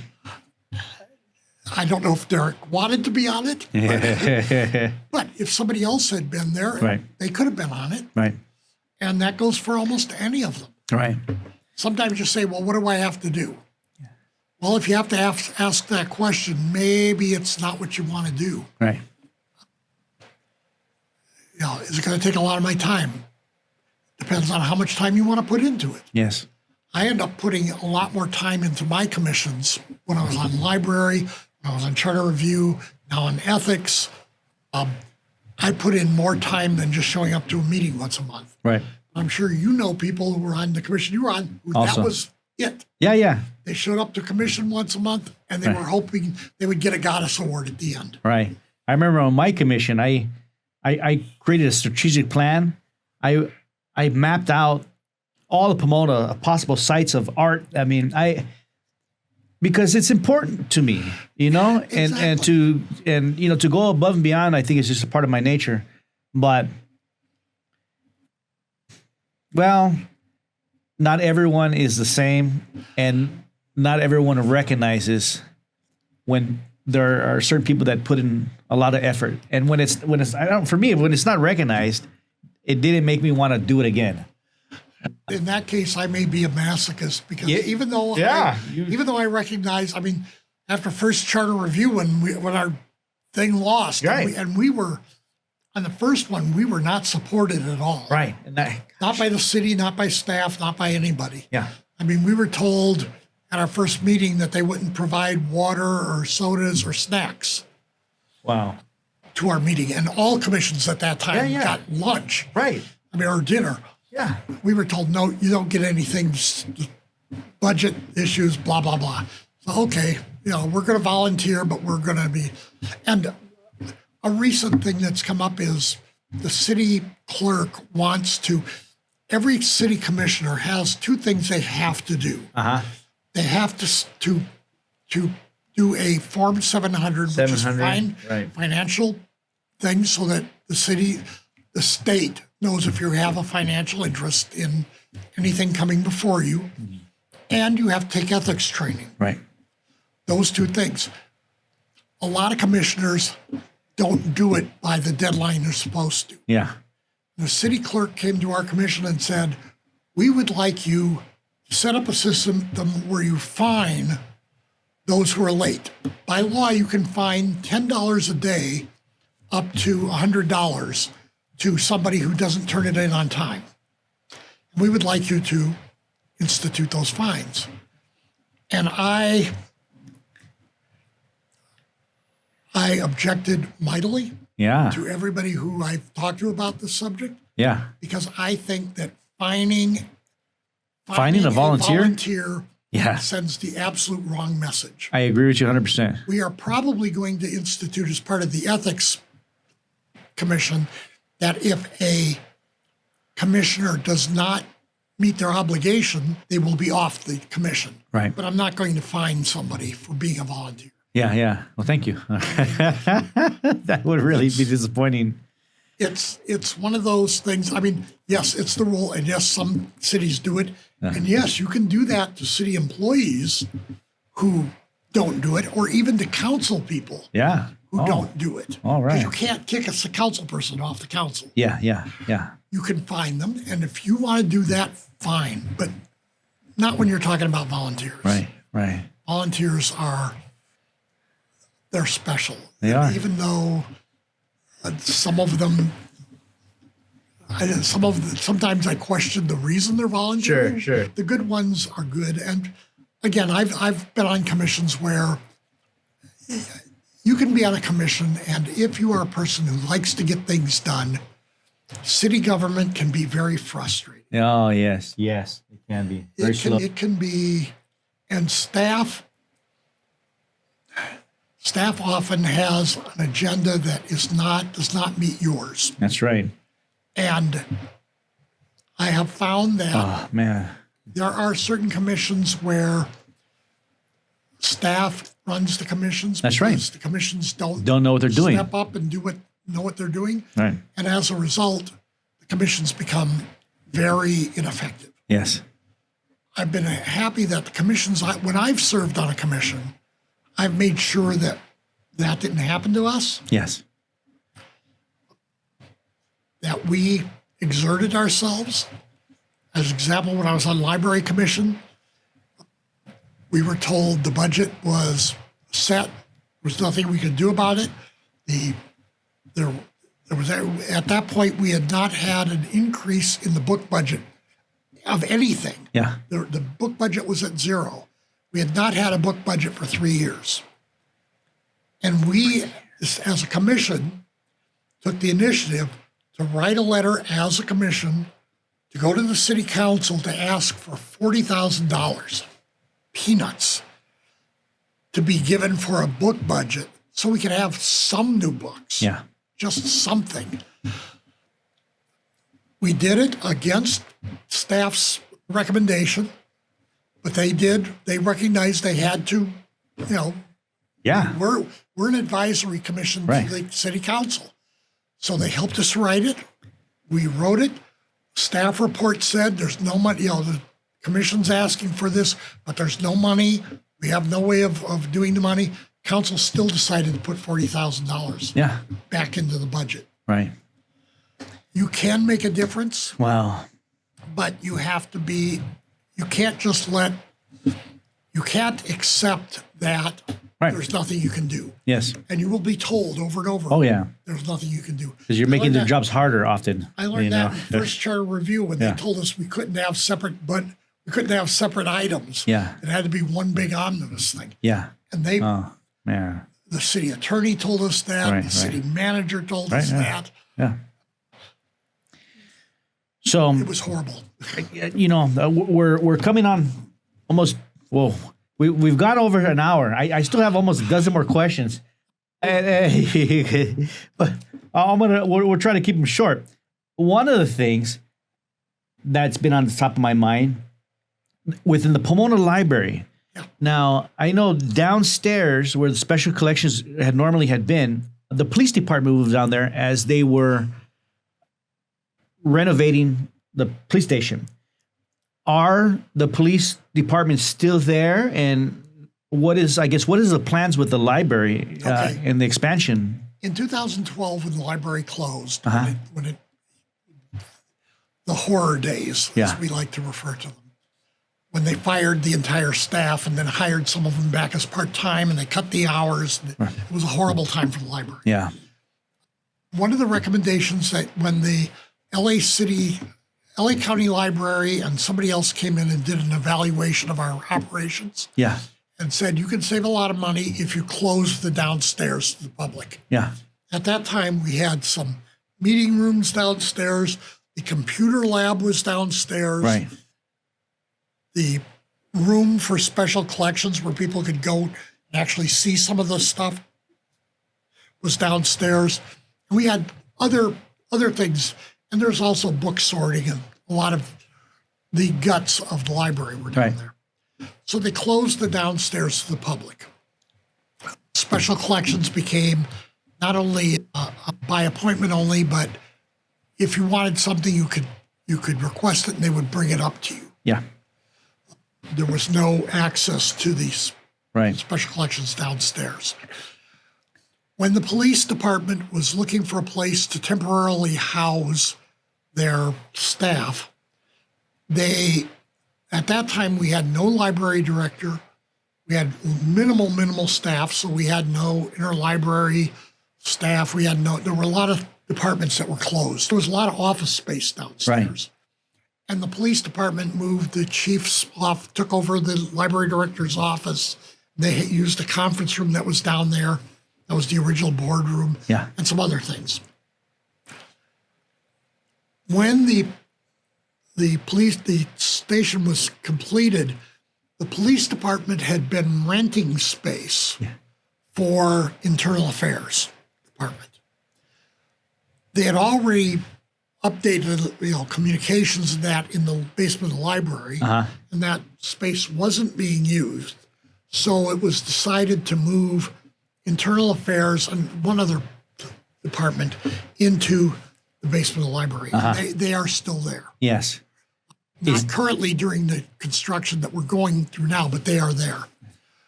There is other unused space in the library, the old computer lab, some of that space. It was decided to move community services down there. Now that's Parks and Rec. Yeah, I was there. And some of the other things. Recently, they wanted to do some updates to those offices so that they could do it. They were originally going to update the community center at Memorial Park for Parks and Rec.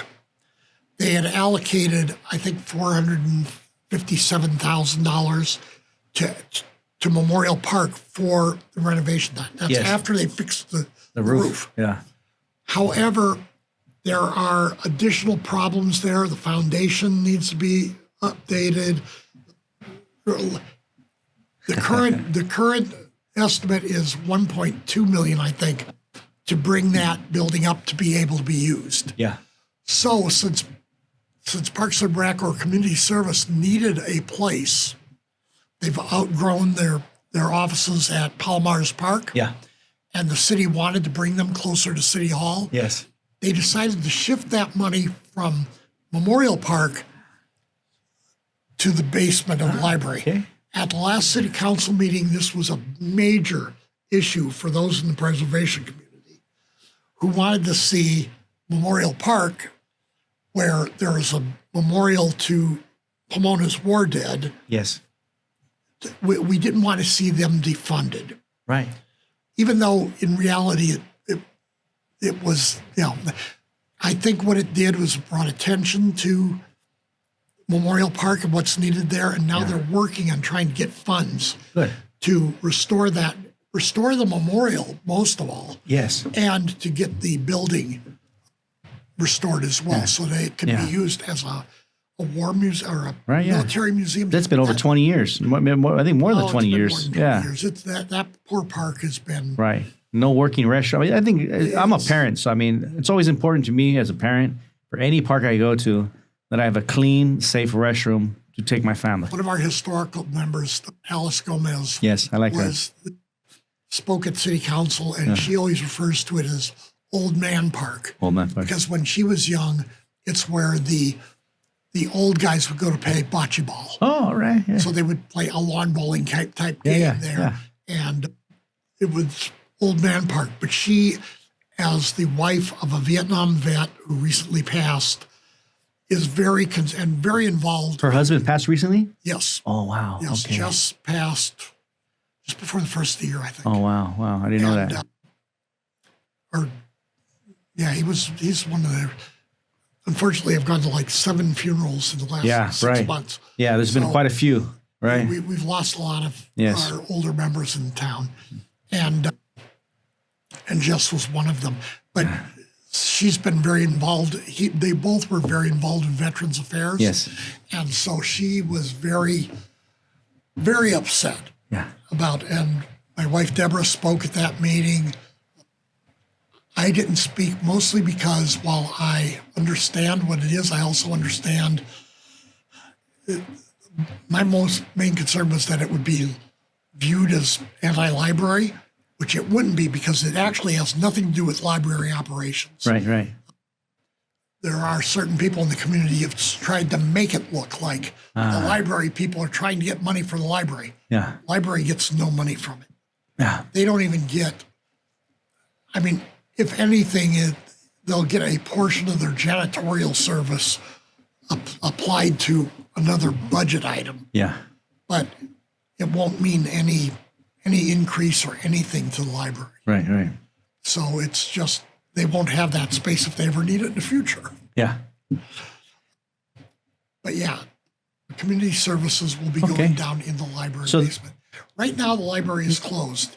They received a $6.2 million grant from the California State Library to repair the roof. Okay. Because the roof has been leaking for a number of years now. Yeah. And in addition to the roof, it also includes a repair of the very old, dating back to when they built the building, air conditioning system. Yeah. It used what they called a cryogenic vault. They actually pumped basically auto coolant. Auto coolant. No, more the what's it called? The liquid that you put in your radiator. Okay. When they emptied it, they had to cover everything up. It was a hazmat situation. They had to empty all the stuff from the old air conditioning vault. Yeah. Wow. So they now are putting in a brand new air conditioning system, which is important because the library is a cooling center. Yes. And that is important for our community. Another one of those services the library provides. Yes. And so it's been closed since, I believe, April. Okay. It will reopen in September sometime. Okay. It will have a grand opening in November. Yeah. We're planning on that, but it will, in the interim, though, they've continued to have all the things I talked about, the crochet club, story time. They've had the story time out on the lawn outside the city hall. They've done the chess club and the teen video game club and all these other services. The only thing they haven't had is access to the books. Right. And one thought I want to kind of leave with you. I heard somewhere in America that some libraries are transforming services that you could go borrow a tool or a PlayStation or a TV or a camera. Libraries across America, I mean, there's not too many, but I heard some stories that, libraries are lending places. This is an interesting thing. We haven't gone, because our library runs under a really limited budget. I mean, our library, if you look at the state library budgets, per capita, the amount of money spent per person in the population, our library is the third lowest library in the state. Wow. That includes little tiny podunk towns that, I'm trying to remember who's the lowest. But it's someplace you would say, oh, yeah, of course, they're just a poor little nothing town out in the desert. Right. Anza. We have 155,000 people, and we have our per capita spending for the library is the third smallest in the country. So, or in the state. Because of that, we can't do some of the programs that others do. But let's look at the history. You act like this is a new thing. Yeah. We used to we used to lend artwork. Yeah. We used to have paintings that you could borrow for a month to hang in your home. Wow. We used to lend records, phonograph records. Yeah. We used to lend movies. Yeah, 16 millimeter movies. I've done movies and books on tape. I love those. Books on tape. Yeah, yeah. We also lent, but we lent the artwork. We also lent, there were some other things that we used to lend. Oh, sheet music. We used to lend, we had a huge sheet music collection. Yeah. Somebody was asking us few years ago, somebody was asking us what happened to the sheet music collection. Yeah. And I think we ended up, as I recall, the librarian at the time ended up giving it to one of the, I don't know if it was Fuller or Claremont Theological, but one of the theological schools ended up with all of our sheet music. But we used to lend sheet music. Yeah. So if you had a piano and you could go to the music store and buy it for 15 cents, or you could go to the library and lend it, borrow it for 2 weeks. Yeah. So that's not really a new concept. No. There are places that are lending seeds. Yes. Is that right? There are libraries that are lending tools. Yeah, tools. We, for a while, lent internet hotspots. Oh, okay. One of the problems we had was we didn't get them back. Yeah, right. I mean, they cancel them. If you don't return it, they cancel it. But Sure. The hardware, thing we wouldn't get back. Right. So they had a number of them. Right. But they ended up losing them. So that's understandable. I mean, people come all the time and want to borrow phone chargers. Now, we don't advertise that we will lend them, but if you ask certain librarians, they'll say, yeah, we can probably find you one, but make sure you leave me your driver's license. I've got a dozen phone chargers I could lend, donate to the library if I knew. Everybody has them. Yeah. People come into the library and they don't have one. Right. Those are the kinds of things that get stolen. Interesting. Well, you being here inspires me to maybe be a little more active, perhaps with the library as it continues to go on. You won't be around here forever. No. And we need people out there in our community to fill the shoes of some of these giants that have been giving so much time and energy throughout the years, because communities, I don't think a good community can work without the efforts of volunteers and citizens that put in time and effort. Right? Does that make sense? Or it does. I mean, the community is only as good as it's the people who are willing to put the time and effort. Yeah, that's right. I mean, we can hire staff, we can hire people, right? But it's not the same as someone who lives here. Yeah. And some of our staff do live here, and they care about the city. Some of the staff that don't live here actually have grown to care about our city, but it's not the same. But it's right. If you live here and this is a place where your family is, your friends are, that's important. Even those who don't live here, who care about it, their family and friends aren't here. Yeah. One of the things I want to lobby for in the next charter is I think we need an elected city attorney. Oh, interesting. Yes. Very interesting. People I've talked to who don't like the idea are concerned because the city attorney would have to live in the city. To hold an elective office in the city, you have to live in the city. Right. How many attorneys do we have who know civic law, live in the city, who would be willing to run for that position? Interesting. It's a problem. But instead, our current city attorney is also the city attorney for San Bernardino. Exactly. And for other cities. Right. They are the largest city attorney firm in the country. Yeah. They were the city attorneys for Vernon, as an example. The failed cities, the bankrupt, cities. Right. Exactly. And the city attorney, the way it works is the city attorney is hired by the city to represent the city, not the citizens. Not the citizens, yeah. But the city. Right. So they represent city council and city staff. Right. So if a citizen cannot ask a question of the city attorney, Yeah. Staff has to ask the question because they are the ones who are the city attorney's client. Yes.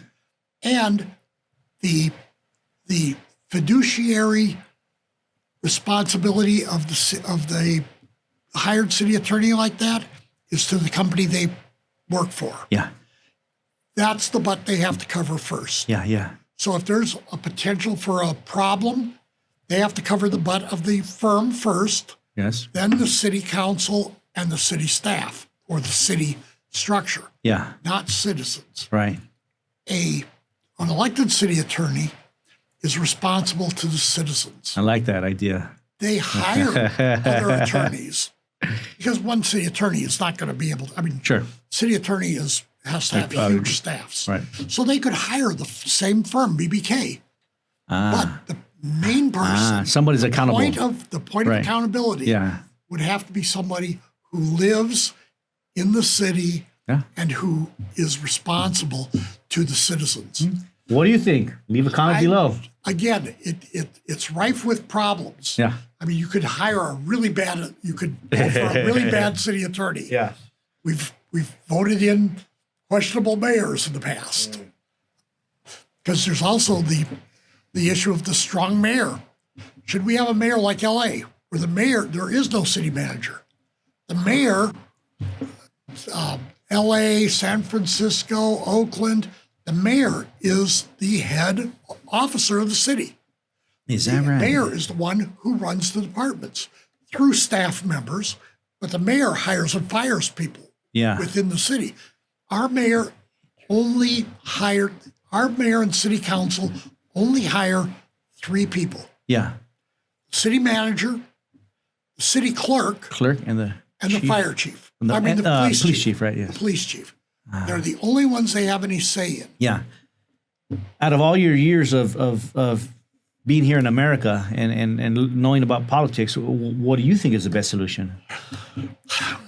I am, as I described to some people, I am a small D Democrat. I believe in democracy. Yeah. I believe that the people, that it's got to rise from the people, Yeah. that it can't be a ruling class that runs everything. I appreciate professionals, people who've dedicated their lives to understanding certain parts of it, Right. but it's us. Yeah. It's we who are being governed. And I think that government by the people, of the people, for the people Yes. is what is important. Right. So I like the idea that we decide. Not a technocrat or not a Technocrat, not a wealthy person, not an Elon Musk. Right. Not a Donald Trump, but unless we decide that that's what we want. Right. Is it rife with problems? Absolutely. Do we always make good decisions? No. We make some terrible decisions. We made the people of Pomona are loving people. People who have big hearts. Mm-hmm. We recently had a measure in our ballot, a charter amendment, Measure Y. That's right. Yes. It was put on the ballot as the Kids First initiative. I opposed it. Yeah. I realized that this initiative took a big hunk of our budget out of the hands of our elected officials and put it in the hands of somebody else. And I am not a fan of budgeting by election. Committee. I think we elect officials who budget. We, the people, are not as in tune. Measure Y is going to cause it's going to cause difficulties for our city. It will funnel 10% at its height of all city general funds to youth programs, which means public safety. And seniors aren't able to get that money. And this is a time where childbirth is decreasing and we don't have as many children as they did, let's say, 20 years ago. From what I understand, the school district, at least, there's not as many kids That's true. that are being born into the world or here in our city. None of us were against doing stuff for kids. Sure, yeah. I mean, I was on board with the playgrounds. I'm on board with, getting new things for parts, I understand that taxes, but we have to decide how we're going to pay for it. Yeah. And to just mandate that no matter what else is happening in the world, 10% of that money goes to kids. Yeah. Is a hard one. Yeah, yeah. And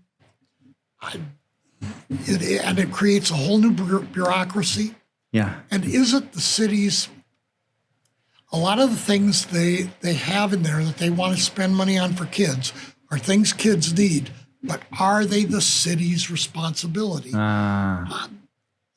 Is it the city's responsibility to do job training for kids? Right. I don't know.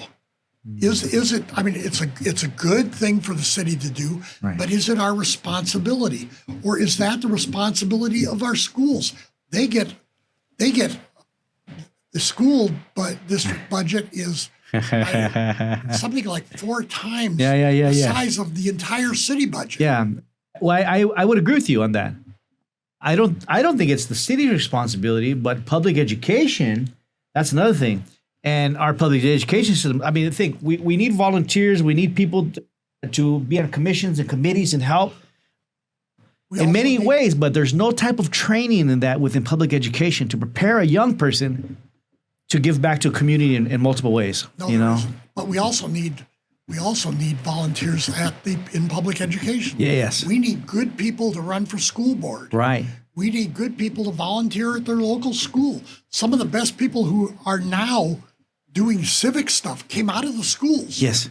I mean, look at Lorraine Canales, a council person from District 6. Right. She was a school teacher in our public schools. That's council member, what did I say? Counselor. Yeah, she was a counselor, not a school teacher, but yeah. I think she did some teaching too. Maybe some time ago. But I was talking to one of her former students. Oh yeah, all right. But yeah, they come out of. I mean, we've got people. Tim came out of education. Yes, also. Mayor came out Nora, of. that's right. Nora is an educator. Right. I mean, education is another one of those areas where they need help. They need people to be involved. Our schools are only as good as the people who are involved. And our library groups, there are 4 library groups in the city. There is the commission, Library Board of Trustees, which is an official city commission. There is the Friends of the Public Library, which has been around since the 50s. They raised the money to build that 1960s library. There is the Library Foundation, which I was formerly the head of, which is there to raise money for the library. And then there's a group that we have called SOPPL, Save Our Pomona Public Library. That's right. We are actually a lobbying group. We are a PAC. We are a registered advocacy group for the library.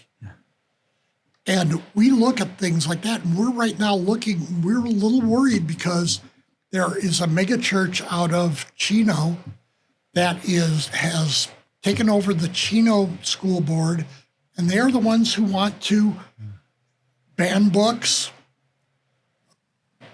limit LGBTQ stuff. I'm on board with that. I'm a family man. I was born with traditional values. I don't think that my children or any children should have access to some of the filthy things. If you're an 18-year-old, but that's a whole nother discussion. That's another discussion. That's another discussion. But I personally believe in family rights before anything else. Parents' rights. Parents' rights. I agree with you, but as a parent, I might want my kid to be able to have an experience that you don't want your kid to have. Absolutely. But you're going to mandate what my kid. Or you're going to mandate with my kid. No, I'm not mandating because none of it is on reading lists. Yeah. Or if they are, they're on the optional reading list. Yeah. A lot of the books that they're wanting to ban are books that, I read when I was in high school. Oh, yeah, really? Things like Catcher in the Rye. They want to ban Catcher in the Rye? Of course. It talks about prostitution. It's got a lot of really. Yeah. It's been banned. Mark Interesting. Twain Yeah. gets banned all the time. Yeah. So it's a continuing discussion. It seems that has happened for decades, and it won't go away. It's been around forever. Right. But I have seen some of these things. I've heard people read some of these things that are in the library, and it's just disgusting. I know that recently at a school board meeting, somebody read some stuff, and it was not from a book that they have at Pomona schools. Yeah. It was a sex education book that they don't mandate, Right. and it was one they don't even use. Yeah. But And then again, that's maybe a reason I homeschool my kids. I made the choice to homeschool because I don't necessarily agree with some of the things that happen within our public education. But thank God, as an American, I have that right. You do. Right. You do, absolutely. Right. And you can send your kids to a private school too. Yeah. Catholic schools are a way that parents for years. Right. If they wanted to teach, we want to keep our culture and our ethics alive, all kinds of right? religious school. There's a school with Pomona First Baptist, is it? Yes. Or Lincoln has a school attached to that one. So there are plenty of Right. options Yes. for somebody who doesn't like public schools. Right. You do still have to pay taxes for it. Right. Still got to pay taxes, yes. Still have to pay taxes. Right. Yeah, even more now. More now. Well, I know the measure that just passed, but I think that there's a measure that passed recently that will help to procure money for the school district through real estate taxes or house taxes. But what gets me, because I was a part of commission, is the student population is declining. They're winding down schools. They're selling off properties, but they still want more money from property tax to fix up things. Sometimes it's kind of confusing being an adult in this world with all the things going on, and to be able to understand, It is a very complex system. I mean, I read things all the time and I think, how can that person believe that? But they do. Right. And it's also, everybody has their own idea and their own background and where they come from. Right. Yes. The things that inform me, that by inform I mean that create my small d democracy ideas and that are things from my background. Yes. Other people who've had other backgrounds say, no, this is about being able to make money and having the freedom to, we shouldn't have to pay taxes because I should be able to keep all my money I make. Yeah. And I say, I get irritated sometimes when people talk about things like, you want to raise taxes for businesses because of this and that. And I say, let's look at something. That freeway out there. Yeah. You think they built that freeway so that you could go visit grandma on Sunday? No, they built that freeway so you could go to a job to help a business. Yeah. So that you could go to a store to buy things. Yeah. So that the manufacturer could ship things to a store. Yes. So you could drive to a store to buy things. Right. It's not about you. Yeah. And yet I pay the taxes for that road. But who's the beneficiary? Yeah. It's the businesses. Yes. All the way.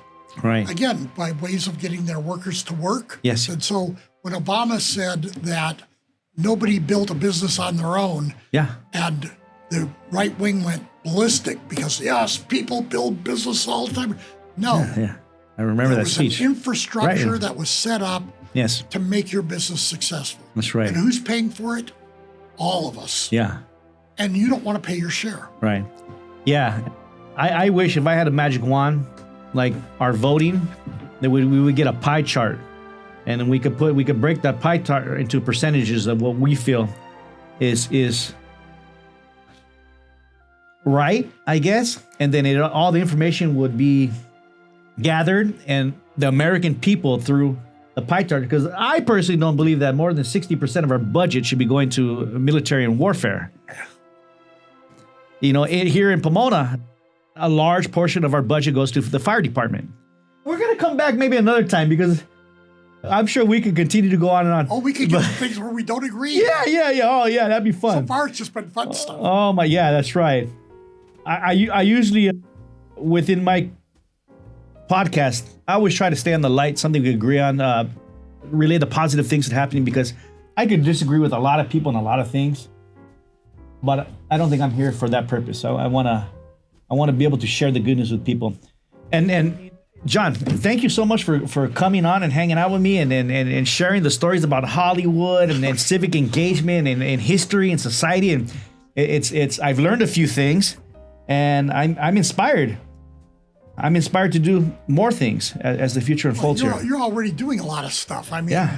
you're they have a service corps. Yeah. I mean, And I'm training my 2 boys how to be civically engaged. This morning we picked up a pallet of water off of Arrow from a business, sowing seeds for life to a church that we're going to use for a festival. But I took my 2 little boys because it's important to teach our children that service is a value. and I love families who do that. There are certain families in this town that civic leaders who their kids really are right behind them. Right.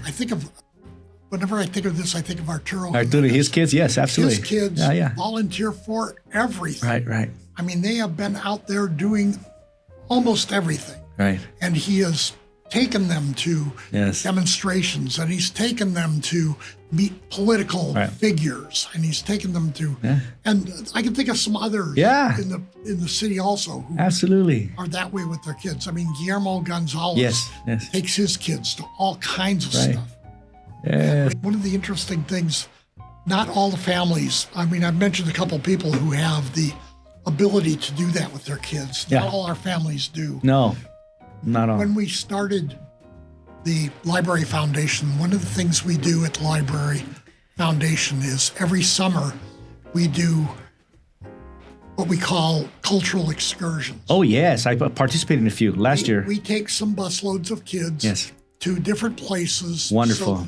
So they can, and one of the things that we've done every year is we take a group and they ride the Metro Link Yes, that's right. to Union Station, and then usually go someplace like Alvera Street, or they've been invited by Supervisor Solis to visit her offices, Right. or they go to Disney Hall and look at something cultural like that. Yeah.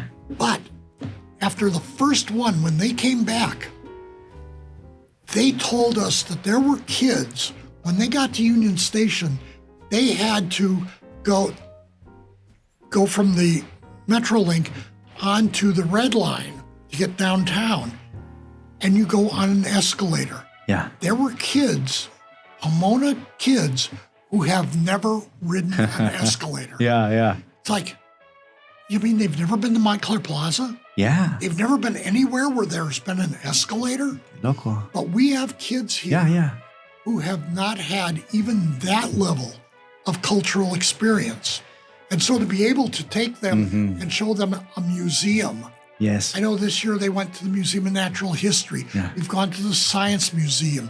We've gone to the Brat Tar Pits. And I think last year, you may want to check out, I have a video that I did for the library for their foundation award dinner that highlights a lot of these excursions. So you could probably check it on my playlist and look at some of the things that Pomona Library does to share the culture of California with the kids here in our town. That is an extension of our homework club. Where Yes. we provide every day that the library is open, we provide homework help Yes. for the students in PUSD, or actually any student.